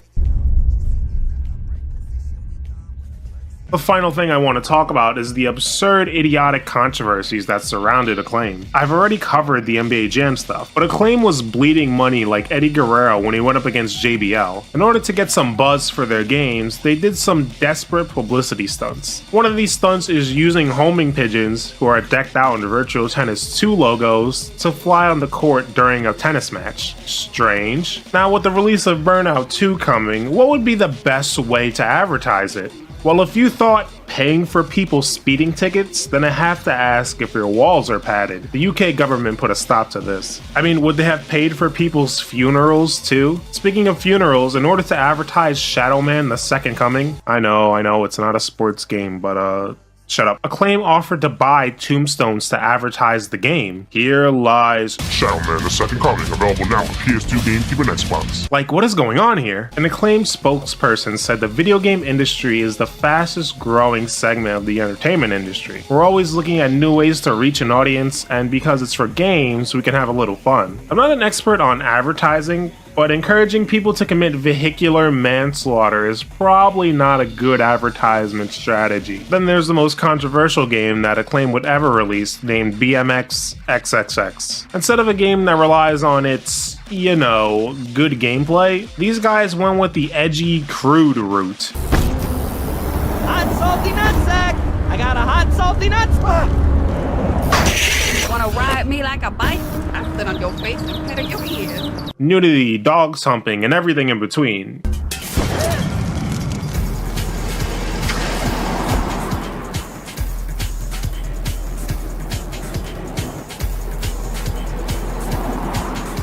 I get it. It ain't making me laugh, but I get it. This is technically in the Dave Mirra series of games, but Dave Mirra didn't want to be associated with this mess and even ended up suing Acclaim. The thing with this and other Acclaim advertising controversies is that none of them worked. In the case of BMX XXX, it had the exact opposite effect. Retailers pulled the game from store shelves, which led to awful sales. Doesn't help that the game sucked ass too. I guess this game has the honor of being one of the few non-adult only rated games to be prohibited from Twitch streaming, so there's that. So congratulations, Acclaim. Your game is in the same company as games like Genital Jousting and Cuckold Simulator. Acclaim would eventually go bankrupt, and that would be the end of the Acclaim sports era with little to no fanfare. None of these games have a long-lasting appeal or left an impression on really anyone besides, hey, I played this game when I was 6 years old. Metacritic is a site that gives the average critic score of a game. It's not the end-all be-all by any means, but it's still a good indication of how good a game can be more often than not. Out of the 29 Acclaim sports games that have Metacritic scores that I've found, the average score is 64.5.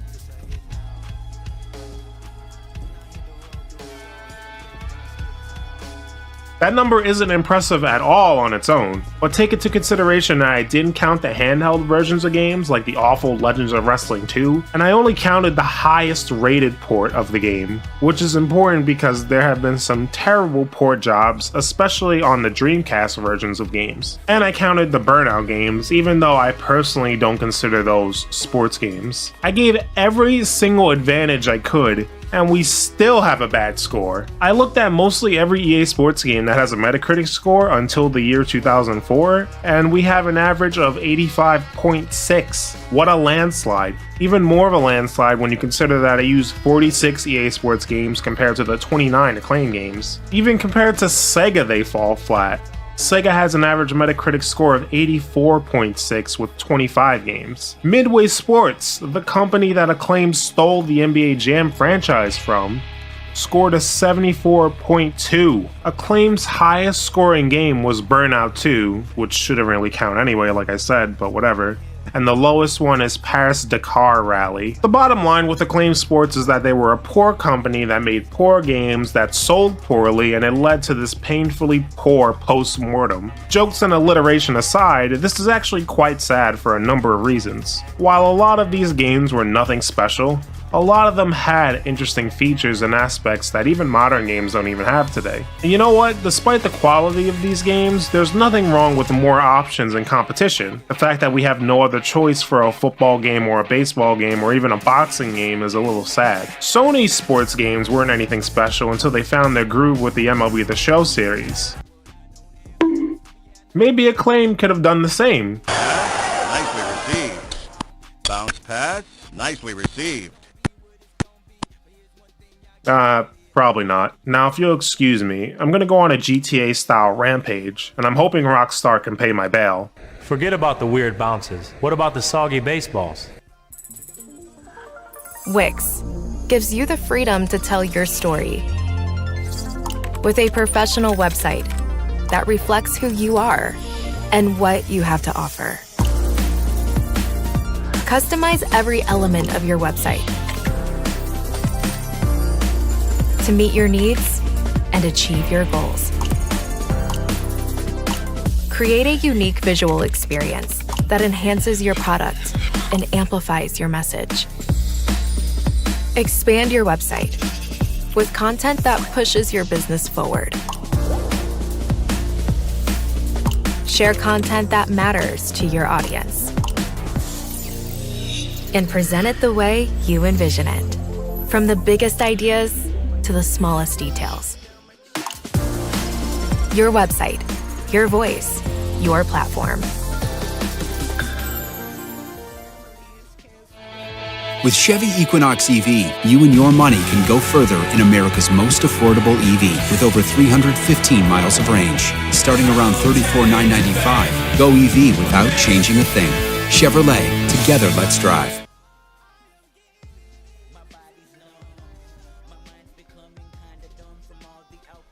Captain America is one of the most iconic superheroes of all time, but he also has a rich history and complex cast of supporting characters that average nerds know a little bit about, but really not all that much.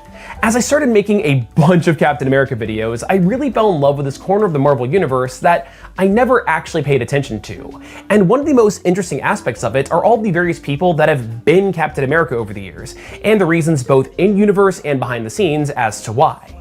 Now, even though I'm the guy that makes what I consider to be some of the most thorough and comprehensive comic book content on the internet, I thought this was going to be a really quick and easy video to make and research. It was not.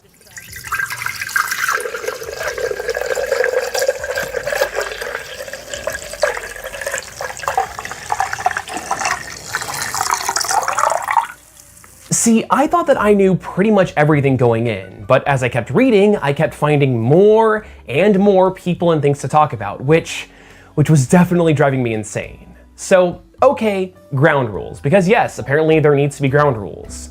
I am more or less only going to be talking about official Captain Americas from the mainstream Marvel Comics universe. So, no, I'm not going to be talking about alternate universes, alternate timelines, imposters, or random people that unofficially took up the mantle, even though it's pretty funny to watch them just completely fail at being heroes. But okay, what is an official Captain America? Well, these are dudes that were given the title by the United States government or are recognized by Marvel Comics editorial as a Captain America. At the same time, I am definitely going to be throwing in a couple of honorable mentions that completely break these rules because screw it, it's my channel and I can do what I want. So, let's dive in. Obviously, the first place to start is the main man himself, Steve Rogers. Y'all know the story by now. He was this scrawny kid from Brooklyn that really wanted to serve his country during World War II, but was constantly rejected. Then he was used as a test subject in the mysterious Project Rebirth, where through a combination of a special serum and Vita rays, Steve was transformed into a super soldier. When Steve emerged from the chamber, a Nazi spy that was in the room killed the scientists responsible for the breakthrough, and as a result, the secrets of Steve's miraculous transformation were lost. Working alongside his teenage sidekick Bucky Barnes, Rogers became the hero, Captain America, and was crucial during the war, sometimes acting as a part of a super team called the Invaders. However, during a confrontation with the dastardly Baron Zemo, Steve and Bucky tried to stop a plane that was loaded with bombs, and during the resulting explosion, Rogers was preserved in the frigid Arctic waters in suspended animation, as the super soldier serum prevented his bodily fluids from crystallizing. Decades later, Steve's body was found and thawed out, allowing him to fight crime as a superhero in the modern era. Now, even though the position of Captain America was created during World War II, there was also another Captain America during the Revolutionary War, and he was an ancestor to Steve Rogers, named Steven Rogers, because comics. This dude was just a blacksmith that joined up with the Revolutionary Army and became a captain. And when he was infiltrating a British party, there was a stage show going on about this dude called Captain Yankee Doodle. It was meant to just make fun of the Americans. However, Steven decided to beat that guy up, take his costume, and then fight as Captain America. Now, this is at least a little bit confusing because we know for a fact that the Steve Rogers of the modern era is explicitly the son of Irish immigrants. But also in recent comics, the old Steve Rogers from the Revolutionary War was killed during that. So the only logical explanation is that, like, his kids then moved to Ireland, set up a family, and then they all moved back to America decades later. I don't know, but you know, it's still at least an interesting little side story. In the Falcon and Winter Soldier series on Disney+, we got to see a super soldier named Isaiah Bradley. But what they didn't mention is that in the comics, he was more than just a strong dude. Isaiah Bradley was the original Captain America, having been a government experiment to work out the kinks in the super soldier serum before it was administered to Steve Rogers. This is a fascinating bit of Captain America lore that I really like, so let's go ahead and dive in. Isaiah Bradley made his first appearance in Truth, Red, White, and Black #1 in 2003, and was created by Robert Morales and Kyle Baker. The Truth miniseries came about from an offhand remark from publisher Bill Jemas, suggesting that there should be a black Captain America that was used as a guinea pig by the United States government before the serum was perfected. While Jemas never intended to follow up on this idea, editor Axel Alonso loved it and pushed forward, tapping Robert Morales to write the miniseries. Morales did a lot of research to try and make this a serious book, deciding to take inspiration from the infamous Tuskegee syphilis experiment. For those that aren't already in the know, this is a little gruesome. Okay, so over the course of over 40 years, the Tuskegee Institute experimented on over 600 black men under the guise of free healthcare. They were intentionally not treated for the disease so that researchers could observe what happened when it was left unchecked. Now, this is some heavy subject matter to include in a comic book, and after writing up the initial proposal, Morales couldn't look at it for weeks. Originally, Truth wasn't planned to be included in the official Marvel Comics continuity, but it was rolled into it later on. Also, you might notice that the art in this book is a lot different from your typical superhero fare. Well, that's because that was intentionally done to appeal to outside audiences of hip-hop fans. So, okay, with all of that behind-the-scenes history out of the way, let's talk about the interesting, albeit short history. Auto and diesel training at Universal Technical Institute can take less than a year to complete. These programs are also for beginners with no experience, so you can learn from the ground up without studying for years. Apply today. Much of the same we've been talking about here, just that the cost benefit, there's no way that it it comes together. You can't make an argument that it works in any situation. And then also we have currently where USDA and Fannie and Freddie, USDA has already passed this, that they are going to make houses starting in 2025 be built under this code if you want to do USDA financing. And then Fannie and Freddie Mac were looking to do the same provisions. So we were making a strong plea that, if you do that, that basically makes for a national energy code, which we in no way want. It needs to be more of a level. But yeah, if Fannie and Freddie pass that you have to build the house under the 21 energy code to get financing from their agencies, 60 to 70% of the financing in this country is done through those organizations. So it could be forcing areas, in Missouri, we have many areas that don't have local building codes. Americans are capable of achieving extraordinary things when they have the freedom and opportunity to do so. This is American Potential. And here's your host, Jeff Crank. Well, thanks for joining us on another episode of American Potential. We talk all the time of this amazing character. Isaiah Bradley and his wife Faith lived a pretty nice life. I mean, they had to deal with the standard racism and discrimination that was rampant at the time, but despite having a baby on the way, the two had to be separated when the United States joined World War II. With segregation being standard practice, Bradley was placed inside of an all-black battalion, which was always seen as lesser in the eyes of the military, getting less favorable equipment and lodging. But that was pretty minor stuff compared to what would happen next. A higher up in the military came to camp with an order to shut it down, kill everyone in charge, and wipe the battalion off the records. The soldiers were rounded up, shipped off to laboratories, and declared as dead. These men were used as test subjects to create the perfect super soldier. What, you thought that they lucked out and made a fully formed Captain America on the first try? No. There was a lot of experimentation done, with countless men perishing in really gruesome ways, and the few that did survive couldn't last long, and they died shortly thereafter. At the rate of failure, more involuntary participants were needed, and of course the lab rats had to be expendable black cannon fodder. The mere idea of using white men was considered ludicrous. In the end, Isaiah and 4 other soldiers made it through the treatment in perfect form, and at long last, the United States had cracked the secret to creating super soldiers. Now all that was left was to see how they performed in the field. But on the way to their first assignment, a member of the unit came down with a serious illness and died in transit. In spite of their loss, this first mission was a rousing success. Hi, Drake from the future here. I don't know why I said that this mission was a rousing success when one of these super soldiers was killed by a grenade here. I guess I just forgot to write that in the script. Okay, back to the video. And the unit was able to get their hands on their prize. Medical supplies that would prevent Nazi soldiers from tending to their wounds like normal people.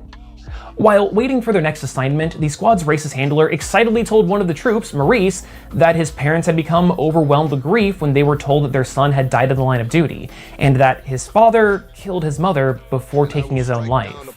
This heartbreaking news sent Maurice into a rampage, and he nearly killed their handler. But blinded by his rage, Maurice fought back against Isaiah and fellow soldier Luke, who were trying to hold him back.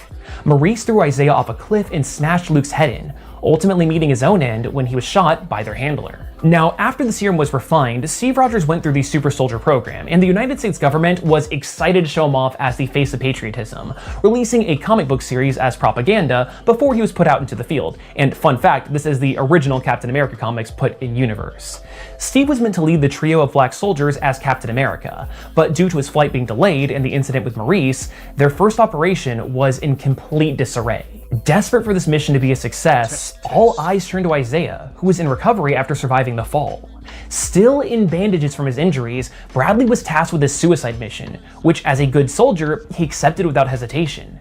Having been a big fan of the Captain America comic series, Isaiah stole the costume that was meant for Steve Rogers, and he parachuted across enemy lines as the first ever Captain America. Bradley was a one-man army, expertly taking out enemy forces and destroying buildings on the base, but he was horrified to find a laboratory that was filled with German experiments, not unlike the ones that he was subjected to. See, it turns out that the Super Soldier program had been around since before World War I, and Germany was a part of it from the very beginning, naturally breaking off into its own program during the Second World War. After blowing up the lab, Isaiah sought cover from incoming fire, unknowingly stumbling into a gas chamber. Before passing out from the fumes, Bradley watched in horror as countless Jews lifelessly fell to the floor in front of him. When he awoke, Isaiah found himself strapped to a chair into the presence of Hitler himself, who offered Bradley a place in his army in hopes of creating dissent and perhaps a full-on race war in America, leading to perhaps one of my favorite responses in all of comics. Guys, no, my wife would kill me. Dissatisfied with his answer, Hitler had Isaiah shipped off to be sterilized and tortured. See, even though Bradley's blood could hold the secrets to recreating the Super Soldier Serum, Hitler refused to inject his perfect Aryan men with anything that was even derived from the blood of quote-unquote this creature. Luckily, Bradley was rescued by members of the German anti-Nazi resistance and was smuggled back to the Allied forces. And you would think that after single-handedly delivering a crushing blow to the enemies, that this man would be heralded as a hero and given the Medal of Honor. But no. No, he wasn't. Isaiah was court-martialed and served 17 years in solitary confinement for stealing the Captain America costume, and that would have been way longer if President Eisenhower hadn't pardoned him. Almost 20 years of solitary confinement for stealing a freaking costume. To make things worse, Bradley wasn't safe from experimentation even while in prison. The government harvested his sperm and, under the guise of routine medical treatment, stole eggs from his wife to try and grow new super soldiers, leading to the artificial birth of their son, Josiah X. After being pardoned, Isaiah was kept a secret from the world, with his house being under constant surveillance. But at least under this strict scrutiny, he was able to finally live in peace with Faith and their daughter, Sarah, who had become a grown woman during his time in jail. Even though the government never publicly admitted to Isaiah's existence, word got out, and he became something of a mythical figure in African American communities. Over the years, the early serum caused Bradley severe brain damage, which was an intentional nod to the fate of boxing legend Muhammad Ali. Despite aging at a decelerated rate and maintaining peak physical fitness, Isaiah's mind regressed to that of a child.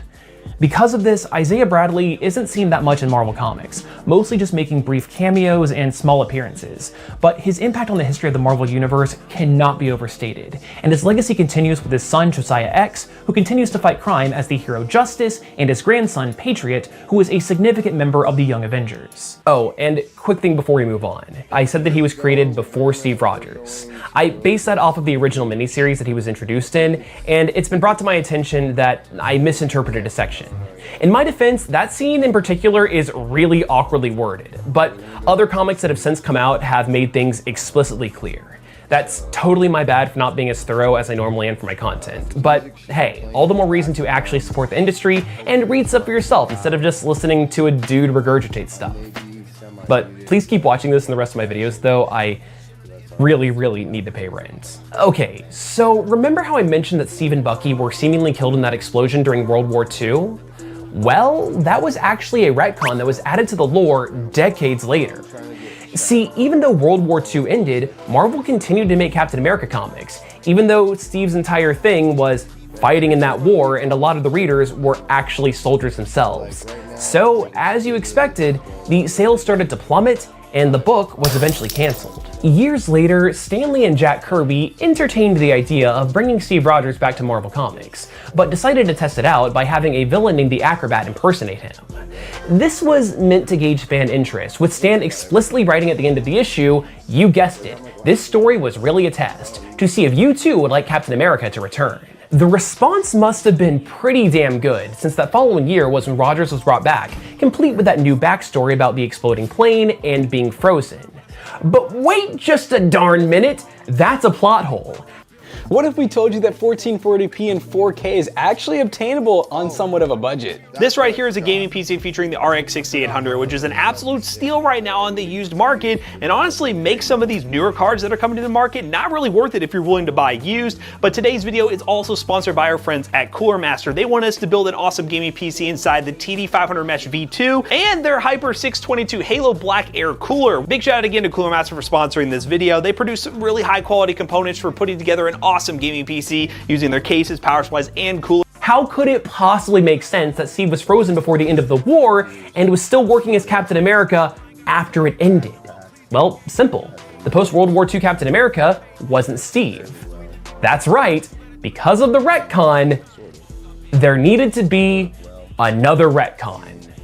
Because comics. This is William Naslund, aka the Spirit of 76.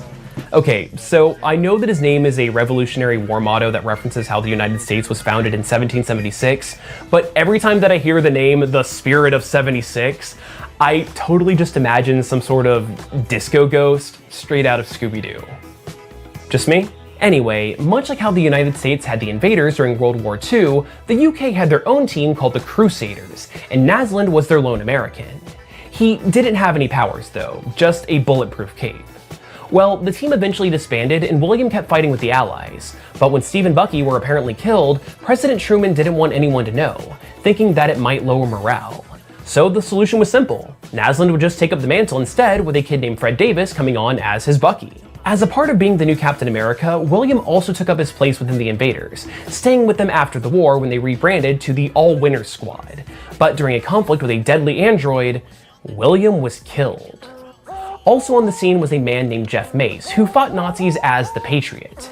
He was a founding member of a team called the Liberty Legion, which merged with the invaders to become the All-Winners Squad. When William Naslund was killed, Jeff donned a spare costume and finished the mission as Captain America, and in the aftermath, Mace was allowed to carry on the role, and continued to work with Fred Davis as his Bucky. That is, until Davis was shot. Thankfully it wasn't fatal, but Fred had difficulty walking ever since, and couldn't keep fighting crime. Replacing Bucky was the hero Golden Girl, who wasn't quite ready for the larger scale threats the All-Winners Squad dealt with, which prompted Jeff to leave the team with her. And it also didn't hurt that the two of them were in love and probably just wanted a little bit of alone time together. But the issue is that Golden Girl was also a government agent and was reassigned away from Jeff, which, in addition to becoming disillusioned with the idea of the US needing a Captain America in the first place, convinced him to hang up the shield and focus on his journalism career. As a side note, with the retcon of William, Jeff, and the next guy that we'll soon be talking about while Steve was on ice, Jeff Mace was actually the longest running Captain America. Now, I know that sounds confusing, so let me explain it this way instead. Steve Rogers was Captain America from 1940 to early 1945, and Jeff Mace had the title from 1946 to 1952. So yeah, with the retcon, Jeff Mace was a longer running Captain America than Steve Rogers himself. While in retirement, Jeff got cancer, which he ultimately died to, but his last wish was for Steve to be there as he passed, which he was. Since then, Mace's Mantle of the Patriot has become a legacy title for people that are associated with Captain America, being used by heroes like the aforementioned grandson of Isaiah Bradley, Elijah. Okay, now this one is really interesting because he pops up a lot. So, as I mentioned earlier, the popularity of Captain America comics started to plummet after the end of World War II. Marvel was desperate to rebrand him, which led to stuff like Cap being the poster child of a horror comic, or coming back as the Commie Smasher, since the nation was in the middle of the Cold War at the time. These books were blindly patriotic, jingoistic, and full of stuff like racist depictions of Asians. Yet, even at the time of the release, the Red Scare was coming to an end, and the newly rebranded Captain America wasn't able to get a strong foothold, and once again, the series was cancelled. This incarnation of the character was retconned to have been a guy named William Burnside. He was obsessed with Captain America ever since he was a kid, and during his research into Steve's life, William came across the formula to the super soldier serum, and did his best to recreate it. Burnside brought his discovery to the United States government, but kept the secrets of the serum to himself, demanding that if there was going to be a new Captain America, it was going to be him. In addition to that, William wanted the nation to think that Steve had never died, despite there having already been people that replaced him. Regardless, Burnside changed his name to Steve Rogers, got plastic surgery to look like Steve, and even had his vocal cords rebuilt so that he could sound the part. All that was left was to inject himself with his homemade concoction, and then BAM! William became the new Captain America. Initially, Burnside was going to fight in the Korean War, but the United States pulled out right before he could join. So instead of carrying on as a member of the military, William turned to teaching. And it was here that he formed a connection with one of his students, Jack Monroe, who was also obsessed with Captain America. Burnside eventually told Jack about his history, and he encouraged him to follow through on becoming Captain America, going so far as to actually make them Cap and Bucky costumes. William took it a step further though and injected Monroe with his recreated super soldier serum, allowing them to have the strength that they needed to fight communists within the States. However, the serum wasn't perfect, and without the Vita rays from Project Rebirth, it caused Jack and William severe schizophrenia. The two of them started seeing everyone around them as threats to America's safety, assuming that lots of them were communists and attacking people of color. When things got out of hand, William and Jack were apprehended by the government and put in suspended animation while scientists look for a cure. Decades later, they were woken up by a disgruntled government employee and were sicked on Steve, who took them down. Instead of going back on ice though, William was sent to a mental institution where he was manipulated by the villainous Dr. Faustus, who brainwashed Burnside into becoming the grand director of a hate group called the National Force. Once again, William was defeated by Captain America, which, thank God, because he became an actual Nazi during that. But this time, he activated a suicide button in his costume, which erupted into flames, seemingly killing him. But of course this is comic books that we're talking about, so this wouldn't be the end of Burnside. See, what had actually happened is that Faustus was able to save William and keep him in suspended animation, pulling him out to be used against Bucky Barnes, who had taken up the mantle of Captain America, which we will be talking about later on in this video. Newly thawed and rebrainwashed, Burnside became Captain America once again, with the goal of reverting the nation back to his 1950s ideals by uniting the country's anti-government militias and trying to start a full-on revolution. In the end, William was shot and killed by Bucky, but by knowing his history as the explicitly evil and racist Captain America, I wouldn't be surprised if he managed to survive and pops up again later on down the road. So in the 70s, a Hydra splinter group called the Secret Empire infiltrated the US government at a very high level. Like, their leader was originally planned to be, and then was just heavily implied to be, President Richard Nixon.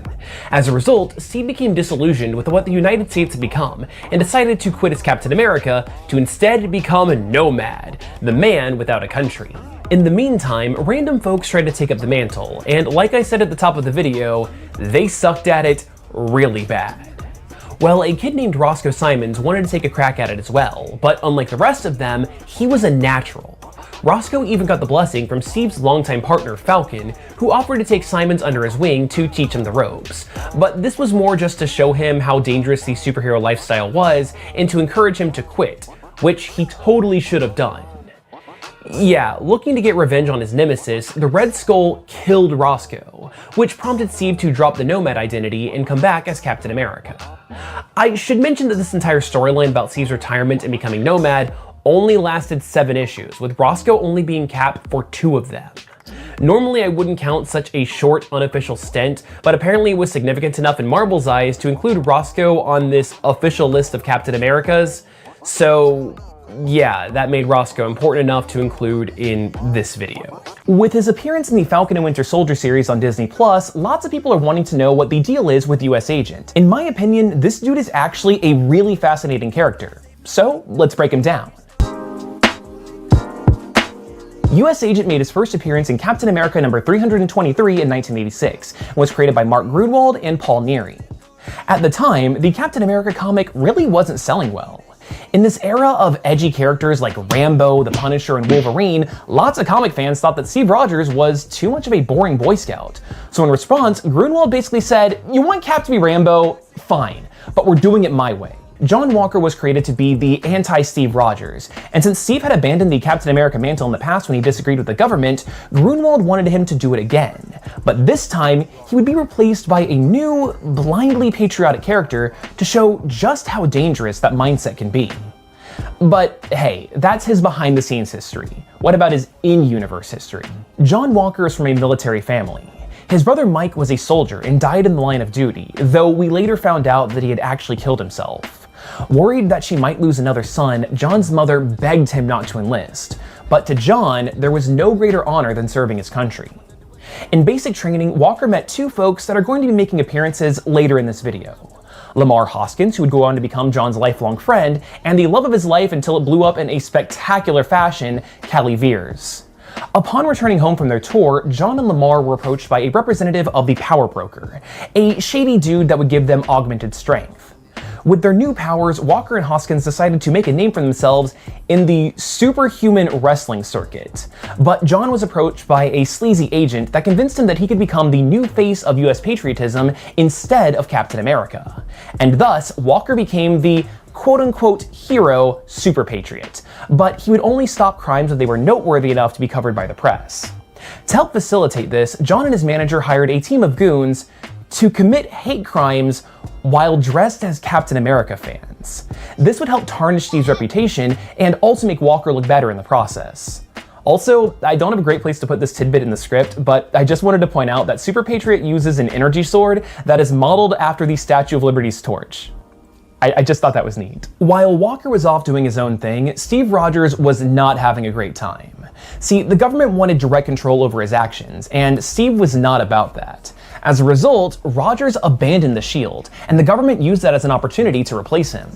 Blindly loyal and easily manipulated, John was the perfect candidate to take up the mantle, allowing him to finally get his wish and become the nation's symbol.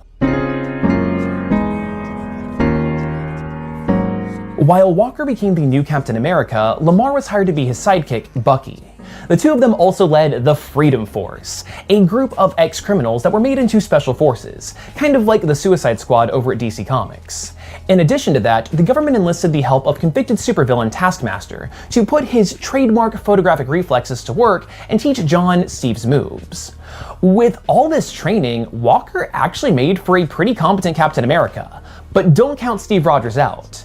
Even though he was no longer Captain America, he still got his hands on this red, white, and black costume, along with a shield made out of pure vibranium, and he now simply went by the Captain. It's a move that was done out of pure spite, and I love it. From here, the Captain America series was kind of divided in two, bouncing back and forth between the adventures of the warring captains. Unfortunately for John, though, he and Lamar were getting tossed around by the government, and they were starting to really resent their new job. It also didn't help that Walker, isn't the most stable guy on the planet and accidentally killed a guy. On top of that, Lamar came to discover that Buck is an offensive term to black men and adopted the new persona of Battlestar. As a quick behind the scenes, this all happened because Mark Grunwald didn't realize that Buck was a racist term, but he swiftly got plenty of fan letters to educate him. Honestly though, I think it was a good move overall, and I really dig the Battlestar costume. But man, the duo was not able to catch a break. Some of the goons that Walker had Right now, get 3 months of Disney Plus for just $1.99 a month with the Disney Plus Blockbuster offer.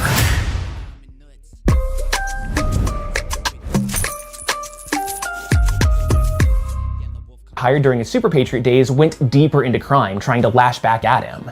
They even outed John's identity on live TV, making his family prime targets for domestic terrorists. A heavily armed hate group tried to hang Walker and even went so far as to kill his parents right in front of him, causing John to break out into a violent rage, break free from his bonds, and slaughter a lot of them. On top of that, he tracked down the old hired guns that outed his identity and murdered them in fiery vengeance. Needless to say, this killing spree resulted in him being fired as Captain America, but get this. So in the middle of that meeting, President Ronald Reagan walked in to thank John for all the hard work that he'd been doing. Now, I should mention that all the Captain America stuff wasn't handled by or was even really explained to the president, especially all the recent killings. So in an attempt to save face and not embarrass themselves in front of the president, the committee just let Walker keep the position. That being said, John didn't see himself as being worthy of the shield, and he handed the mantle back to Steve Rogers. But in the middle of the official ceremony, Walker was assassinated. Just kidding. He actually faked his death so that he could work as a secret agent for the United States. A US agent, if you will.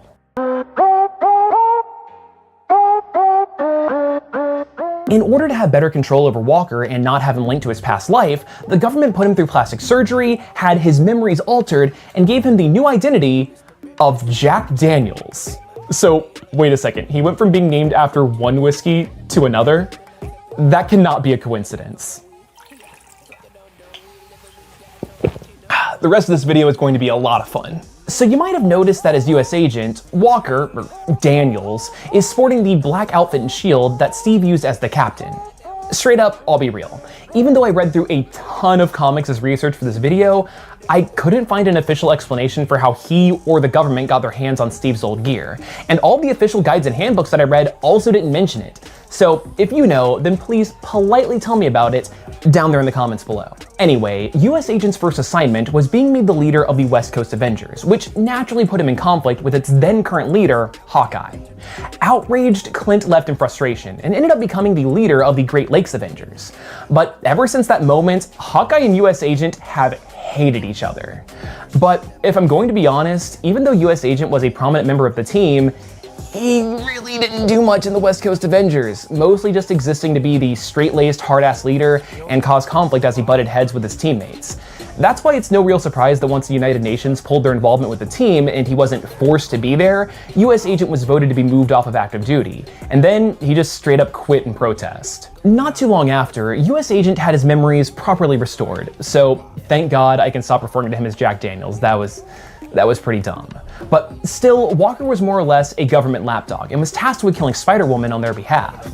He ultimately couldn't do it though, but he had enough character growth that he was seen as being redeemed in the eyes of his former teammates, which earned him his way back onto active status on the team. Well, that is until the main East Coast group got fed up with all the West Coast's constant shenanigans and then just shut the team down altogether. In typical angry Walker fashion, John quit the superhero game altogether and threw his costume and shield into the Hudson River. But that shield is like on the cheap end, a few $1 million in vibranium. Don't just throw it in the damn river, John. That was really bad timing though, because a bunch of his other disgruntled teammates were like, screw you, East Coast, we're gonna go make our own superhero team and we're gonna be cool and extreme because this is the 90s and that's what everything is all about now. This group went on to form ForceWorks, which John was a founding member of. But without a costume, he had a new outfit designed by Tony Stark, complete with a cool energy shield. So ForceWorks' entire thing was using a combination of Iron Man's technology and Scarlet Witch's hex magic to predict crimes that the team could then act on. But if I'm going to be totally honest, the series was super 90s and is best left forgotten. I mean, it only lasted a couple of years anyway, with the team disbanding almost as fast as it was formed, so it's not like there was much to talk about in the first place. The closure of ForceWorks, though, brought an end to US Agent being a prominent figure in the Marvel Universe, and he fell into an extremely common fate that most lesser-known characters suffer. Marvel kind of didn't know what to do with US Agent, so they kept throwing him into different roles, desperately trying to find something that would stick. And from here on out, his history is a jagged and hard to follow mess, but I'll do my best to try and keep it concise. So at first, US Agent went back to the classic costume, but now with an eagle shield, and he was made the leader of a team called the Jury, which is an extremely forgettable group of mercenaries. Then he was made the leader of the Superhuman Tactical Activities Response Squad, or STARS for short, a police force that oversees superhuman crime and imprisonment.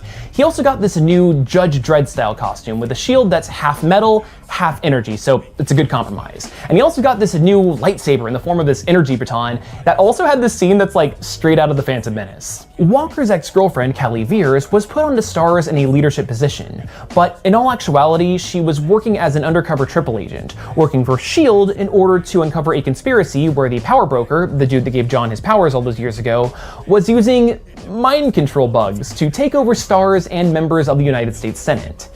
It was kind of a dumb book that would basically be the only storyline that US Agent, or even STARS for that matter, would be involved in. And it seems like Marvel then just forgot about them altogether, seldom acknowledging the organization's existence, and then dusting off US Agent to be the leader of a new government-backed super team.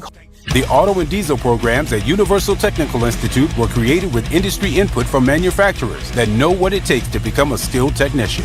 Why wait to get started? Apply today.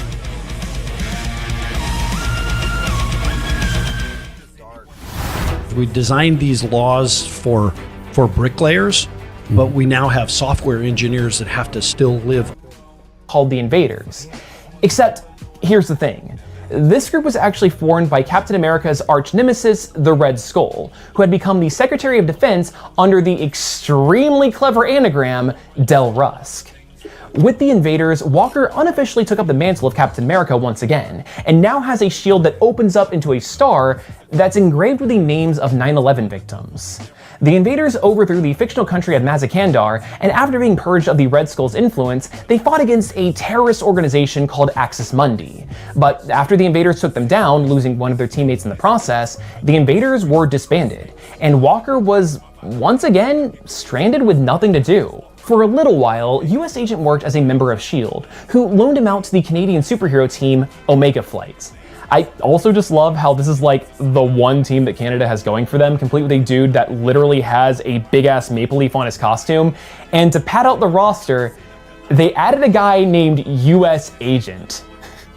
But even this wouldn't last long, because Walker was plucked from the team by Loki, this guy is the Scarlet Witch, to join the newly formed Mighty Avengers. And once again, he was a pretty minor character. So when Norman Osborn took over S.H.I.E.L.D., he stripped John of his rank and office as US Agent for working with the group. But mostly because Osborn is a petty little bitch.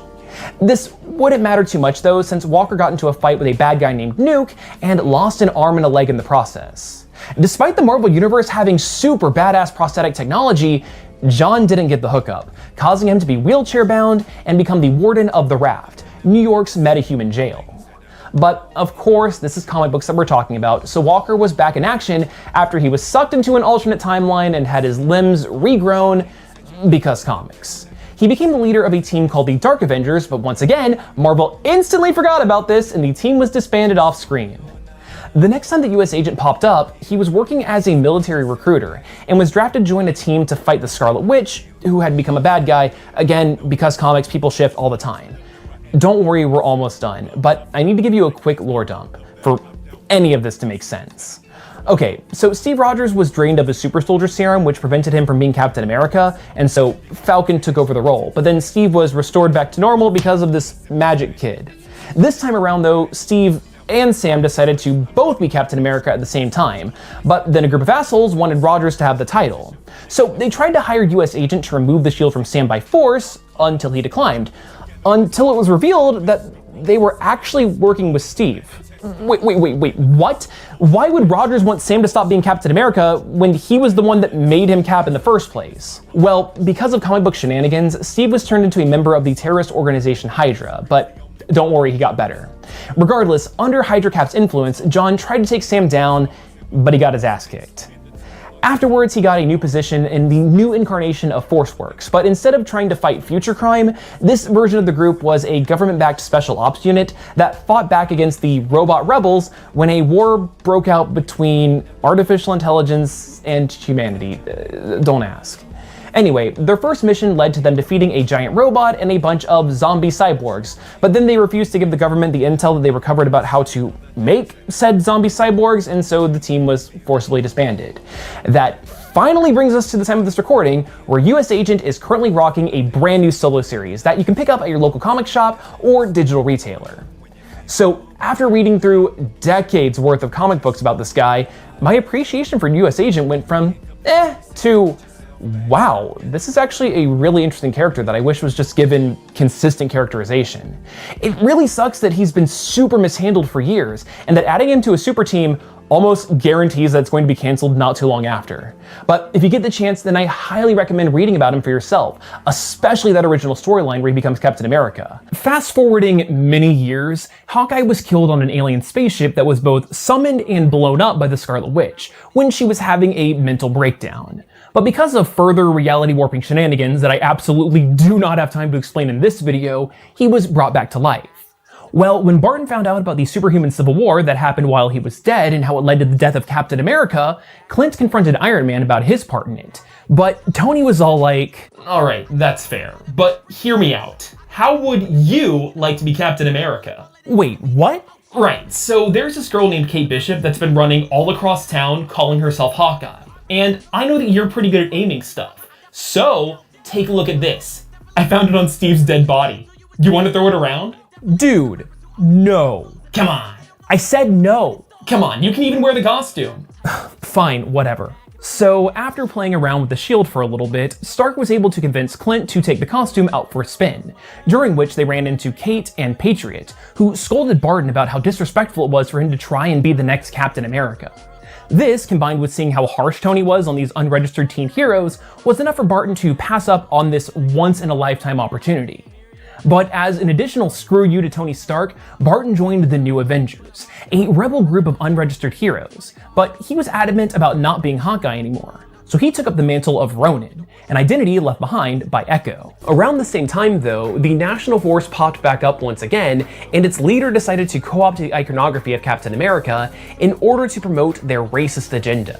Now, one thing that you should know about the Punisher is that he is a total Captain America fanboy. In fact, when Steve Rogers kicked his ass because Frank is a quote-unquote murderous piece of trash, Castle refused to fight back. Well, if there's one thing that Frank hates more than corrupt cops that idolize him, it's Nazis, especially neo-Nazis that make a mockery of his hero. So Castle went under. Hey, it's Christian Pulisic. A new season brings a fresh new game. The new league format means exciting new opponents every match. Watch all the matches. Cover and joined the National Force, donning his homemade Captain America costume and completely wrecking their shit, seemingly unaware that by doing so, he was also dishonoring Steve's legacy. Well, I mean, Rogers totally killed Nazis during the war, so I guess it's not that bad. But also, these are Nazis. Their lives are completely disposable. After taking down the National Force, Frank went right on back to being just the Punisher and gave the costume to Bucky, low-key encouraging him to take up the mantle for himself, which finally brings us to him. As I mentioned earlier, Bucky was Steve's partner during World War II. His death during that iconic mission was a huge deal in the world of Marvel Comics, which is why for decades, kid sidekicks weren't really a thing.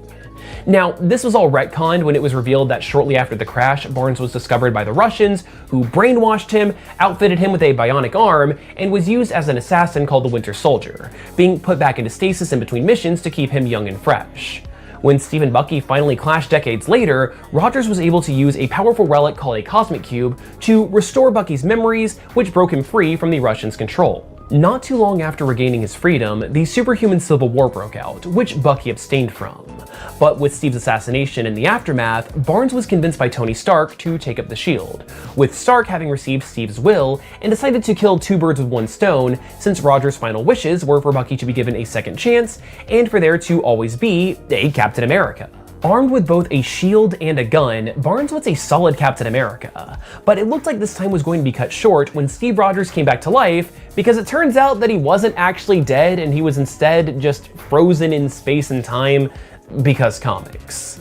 Steve was immensely proud that Bucky was the one that took up the shield and insisted that he continue on as Captain America, which was also perfect timing since Rogers was shortly thereafter made the head of national security. However, when Baron Zemo made Bucky's history as the Winter Soldier public, Barnes needed to stand trial for his past crimes. In the meantime though, Nick Fury gave a former Special Forces agent named David Rickford powers and encouraged him to become Captain America. Though, in all reality, Fury had set Rickford up for failure in hopes that Steve would step up and become Captain America once again. On his first night out, Rogers tracked down David and gave him a stern talking to. But in spite of initial protest, Rickford did step down. But Fury ultimately got his way though, when Bucky was nearly killed by Sin, the daughter of the Red Skull. Even though Fury was able to save Bucky's life, he replaced the body with a duplicate, which allowed for Steve to think that Bucky was dead and become Captain America once again. This would come to an end years later though, when Rogers fought against a villain called the Iron Nail, who drained him of his super soldier serum, catching Steve's body up to its proper age. Unable to act in the field, Rogers passed the mantle along to Sam Wilson, his longtime friend and ally who helped Steve fight crime as the Falcon. Fun fact, this would be the first time that Steve Rogers actually chose a successor, because if you've been paying attention, the role was given to other people by the government or just straight up taken from him in either his absence or his death. Despite being a long-running and well-developed character, Sam Wilson was a controversial Captain America, mostly from people who don't actually read comic books. But this was also reflected in the comics themselves, as Sam was met with skepticism for being a black man, he was seen as a communist for setting up a hotline in an attempt to work more closely with the average American, even though Steve Rogers also did that, and because Wilson pulled away from S.H.I.E.L.D. after he publicly opposed putting a hacker whistleblower on trial. Sam was frequently met with "Not my Captain America" and the social media campaign of #GiveBackTheShield, with it only getting worse when Steve Rogers was restored back to normal by a sentient cosmic cube. Steve initially wanted Sam to keep the position of Captain America, but at Wilson's request, they decided to both be Captain America at the same time. However, after Sam's friend and fellow superhero Rage was unjustly incarcerated and nearly beaten to death in prison, Sam needed to put the costume aside and take a little bit of time in nature away from all the noise in order to think. When he came back to town though, Sam discovered that the United States had been taken over by Hydra with Steve Rogers as its supreme commander. Okay, so remember that sentient cosmic cube that restored Steve back to 100%? Yeah, well, she was manipulated by the Red Skull into rewriting all of reality so that Rogers was actually a Hydra sleeper agent this entire time, and amassed the power to take over the country. In this new world order, Sam worked as a smuggler, helping prosecuted folks escape from Hydra. But outside of this, he had no desire to join the Resistance, nor take up the Captain America identity once again. That is until he got a pep talk by this kid going by Patriot. Oh, and that is not the same Patriot that I mentioned earlier who was the grandson of Isaiah Bradley. This kid is someone completely different. Anyway, the real Steve still existed within the Cosmic Cube, who was horrified with all of the chaos that resulted from her changing Steve into a Hydra agent. But thanks to a heroic speech from Rogers, the Cube brought the real Steve back, now physically existing as a separate entity from his Hydra counterpart, whose ass he thoroughly kicked. With the day saved, Sam decided to go back to his identity as the Falcon and cleared the way so that Steve Rogers could earn back the trust of the world as the one and only Captain America. And that is it. Every single Captain America ever.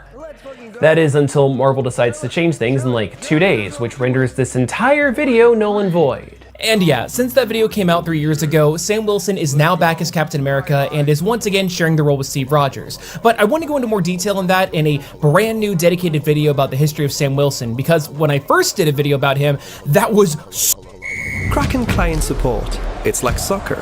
Out there, you can't see and know everything. But I'm connected to experts who I can chat with whenever I need to. But once it's decision time, that's all on me. The $6 meal deal is here. It starts with Dunkin's legendary coffee, a toasty, melty bacon, egg, and cheese sandwich, and a crispy, crumbly order of hash browns. It's kind of the biggest deal in breakfast. The $6 meal deal, available now. So long ago, and not only have a bunch of comics come out since then, but also the standard of quality here on Comic Dreek has gotten so much better. So, you know what? What better way to end this compilation than with showing that original History of Sam Wilson video. Enjoy. Sam Wilson, aka the Falcon, was the first African-American superhero in mainstream comics. No, not Black Panther. He's just African, not African-American. But with how popular the Falcon has been in the Marvel Cinematic Universe, let's take a look back and look through his comic book history and origins. Sam Wilson was raised on the streets of Harlem and always had an affinity for birds. In fact, he claims to have had the largest pigeon coop in the entire city, though living in the ghetto wasn't all fun and games. In fact, both of Sam's parents were murdered in front of him, with his father being killed after trying to break up a fight and his mother being shot down by a common mugger. This left Sam as the head of the household, and before he turned 18, Sam was working 3 jobs to support his siblings, but he still found time to volunteer at local shelters. But when his siblings were good on their own, Sam became an international aid worker, and when returning home from a trip to Rio de Janeiro, he accidentally crash-landed on an island controlled by bad dudes. But guess who else was randomly there? A little-known guy called Captain America, who changed bodies with his arch-nemesis the Red Skull because of some tomfoolery with the powerful Cosmic Cube, and because comics. Working alongside Captain America, Sam took up the mantle of the Falcon, and he helped free the island, helped get Steve's body back, helped defeat the Red Skull, and return to the United States with Captain America as the newest and hottest crime-fighting duo. So all of this makes Sam out to be a pretty nice guy, right? Well, he actually wasn't. You see, apparently Sam's entire early history was all an illusion. What really happened after Sam's crash landing was that he was discovered by the Red Skull, who used the Cosmic Cube to brainwash Sam, give him fake memories, a desire to be a hero, and the ability to talk to birds. Because comics. In reality, Sam actually joined the mob after his mother's death under the name Snap Wilson, and really crash-landed on his way back from a huge drug trafficking score in Rio de Janeiro. This was the status quo for years, but in 2015 it was made ambiguous if Sam's early criminal career was real or just the Red Skull messing with him. Captain America writer Rick Remember elaborated on this in an interview with, quote, "There never was a Snap Wilson. Snap Wilson was a construct of the Red Skull. He was an attempt to defame Sam. Though personally, I like it not set in stone, and I enjoy Falcon's struggle with the uncertainty of his own past. Regardless, Sam took up a job as a social worker in Harlem while also fighting alongside Captain America, but he quickly started to feel outclassed. I mean, this guy is literally a super soldier. To help out, Cap reached out to his good friend Black Panther, who designed Falcon's now iconic vibranium wings. Later though, the Panther redesigned them so that the wings were made out of solid light, and he even threw in a vibranium microwave costume for good measure. Falcon originally joined the Avengers as a favor to Captain America because the team needed to fill a quota thanks to affirmative action. But having not been a fan of being the token black guy, Falcon quit as soon as he could. Since then though, he's been an on and off member of the team. You know, just like pretty much every other Marvel superhero. Though, to quote Sam himself, "I was never what you'd call a big fish in the superhero pond." So he decided to try to help a different way by running for Congress. Yet, when his criminal past came to light, Sam lost the race and went right on back to being Falcon. Sam worked solo for a good length of time before briefly teaming back up with Cap for a quick miniseries. But his next major role wouldn't be until the Superhuman Civil War. Now, oddly enough, Sam's identity as the Falcon was publicly known for years. Heck, when his time as Snap Wilson was first revealed, Falcon's trial for his crimes was broadcasted all over the world. Even so, when Captain America stood up for the superhumans to have a right to a secret identity, Sam joined right alongside him. In fact, Falcon was the unofficial second in command and even filled in for Captain America when he was injured. Since Civil War, Falcon was relegated to the background, appearing in various teams like the Heroes for Hire and the Mighty Avengers. However, when Falcon finally made a movie appearance in Captain America 2: Winter Soldier, Sam started to get bigger roles in the comics. Most notably, when Steve Rogers was drained of his super soldier serum and turned into an old man, he was unable to continue on as Captain America, so he passed the shield onto Sam, turning him into what I like to call Captain Falcon! As the new Captain America, Sam was a prominent member of the Avengers and was affected in the Axis event, where the bad guys became good and the good guys became bad. The inverted Captain America was heartless and brutally took down even the pettiest of criminals. He even worked with his fellow inverted Avengers to try and kill the X-Men and shut down the Mighty Avengers. Though after being turned back to normal, Captain Falcon pulled himself away from S.H.I.E.L.D. after he publicly opposed putting a whistleblower on trial. Instead of taking S.H.I.E.L.D.'s backing, Sam went solo and had misadventures such as getting turned into a wolf and recruiting his own Falcon sidekick, but instead of having artificial wings, this kid was literally part Falcon. Yet despite being busy with his solo career, Sam still finds time to lead the Avengers, and he's in a pseudo relationship with the current Thor, Jane Foster. And that, ladies and gentlemen, brings us to the time of this recording. But if you'd like to read more of Sam Wilson's adventures, then I recommend checking out Captain America and the Falcon, All New Captain America, and All New All Different Avengers. And if you want to learn more about one of Captain Falcon's teammates on the Avengers, then just click that annotation right here to see my complete history video of Miles Morales, the Spider-Man. Oh, and do you guys like the redesign of this set? I actually am kind of digging it. This would not have been possible without the support of you guys on Patreon, so thank you guys so much. If you want to support the show, then of course take a look at the Patreon. We can just keep improving, but you can also like, comment, follow me on Trailer Drake, all the other generic social media stuff. So that's that. But I do want to say thank you for watching. I appreciate all of your support, even just sticking with me this far. So thank you. I would not be able to do this without you. This is the Google Pixel 9. These are some restaurants Dan just suggested, and this is you holding down a button and having Gemini put these restaurants on a map. Nice, that works. At Harbor Freight, we're committed to keeping our quality high and our prices low. We've managed to cut out the middleman. Our expert engineers work directly with top-of-the-line factories to design and produce our own tools. Whatever you do it for less at Harbor Freight.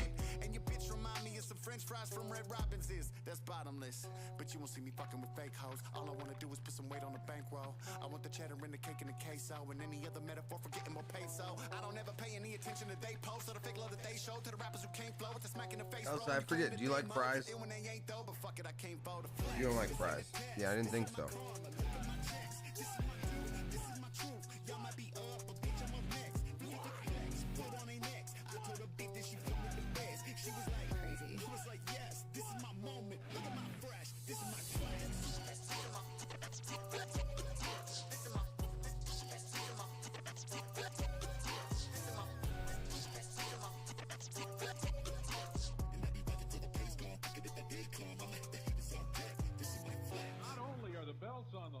there's another very important stipulation, Flex.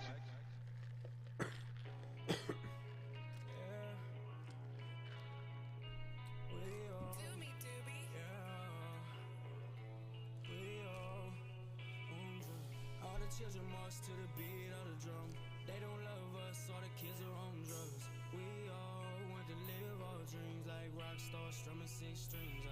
I'm on the ceiling, they do not feel me. I do it for the feeling. I fell in love with the feeling. I fell in love with the feeling. I can give a fuck about your feelings. Give a fuck about it. Baby, I'm on drugs. We all feel on drugs. We all feel on drugs. We all feel on drugs. I'm about to check like I'm forgetting something. My chest pounding like I'm titty fucking. That's the cocaine, I did plenty of it. They shopping for a dream, I just tell them give me some. I ain't buying shit, I ain't signing shit. Y'all be playing both sides, double-sided this. I get drunk and drive the wheel, bumping Tupac's greatest hits. Snort the line and catch a drip. In Columbus, I was the first to blow. Bitch, I snapped on every verse I wrote. Maybe if Jesus ever came to church, I go. As far as I know, Jesus thirsty. All the children march to the beat of the drum. They don't love us, all the kids are on drugs. We all want to live our dreams like rock stars strumming 6 strings. I'm on the ceiling, they do not feel me. I do it for the feeling. I fell in love with the feeling. I fell in love with the feeling. Give a fuck about your feelings. Give a fuck about it. I'm on drugs. We all feel on drugs. We all feel on drugs. We all feel on drugs. I'm the hottest in the streets, boy, who hotter than me? Above any degree, bro, I'm hotter than heat. They talking shit about me, I ain't bothered to leave. Snort cocaine off the sink, drop a line in my drink. Throwing up 2 trees, that's 2 free. One in the stink, one in the pink, I wanted to be everything I'm becoming to be. They wasn't fucking with me, now they ain't fucking with me. I got a problem, I can't seem to fix the shit. I've been slowing sentences, yeah, if you don't get it, I don't give a shit. Pussy same color as the lean though, it's the pinkish. And if it don't got the seal, then I can't drink it. All the children march to the beat of the drum. They don't love us, all the kids are on drugs. We all want to live our dreams like rock stars strumming 6 strings. I'm on the ceiling, they do not feel me. I do it for the feeling. I fell in love with the feeling. I fell in love with the feeling. Give a fuck about your feelings. Give a fuck about it. I'm on drugs. We all feel on drugs. We all feel on drugs. We all feel on drugs. On drugs. Baby, I'm on drugs.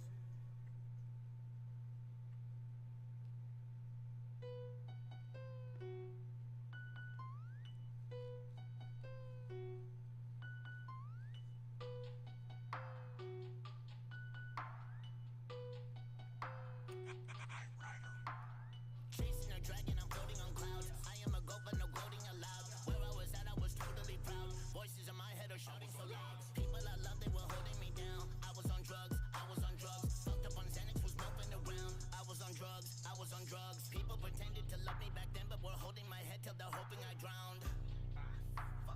I was on drugs, I was on drugs. My demons got demons, nightmares when I'm dreaming. Get hold of the serpent, get cold and control uncontrollable urges. I know that it's worth it, it's hard to be certain, but darkness is lurking. Sharks that are circling, they know that I'm harshly disturbing. Might be that I partly deserve it. I'm parked in my car with the corpse in the trunk, but I bent him in half, cause of course it's a Porsche, I'm a fortunate one. Like everyone, it's a Porsche, everyone. Fucking stupid. I was on drugs, I was on drugs. My girlfriend in real life was a low life. Her whole life she fucked up on New Year's. Did an 8-ball of that Snow White. She's no wife, not polite. She turned left, I'll go right. I was on drugs, I was on drugs. I was getting high, I was getting low. That's a pouty face up in outer space, feeling out of place. Lips froze from the powder taste, couldn't feel my face. Now I'm God's gift, see the fog lift, say it's all good, no it's not, bitch. I was on drugs, I was on drugs. OG, I'm old school like Scarface, doing yayo in the discotheque. I got blissful breath, I will wake you up like crystal meth. I was on drugs, I was on drugs. Designer drugs, all kind of drugs, all kind of drugs. My mind was bugged to get up pills, did a lot of pills, did a lot of coke. Okay, line it up. I rode that train till the wheels fell off. I rode that train till my time was up. I was on drugs. I did a lot of drugs. Wait, got some?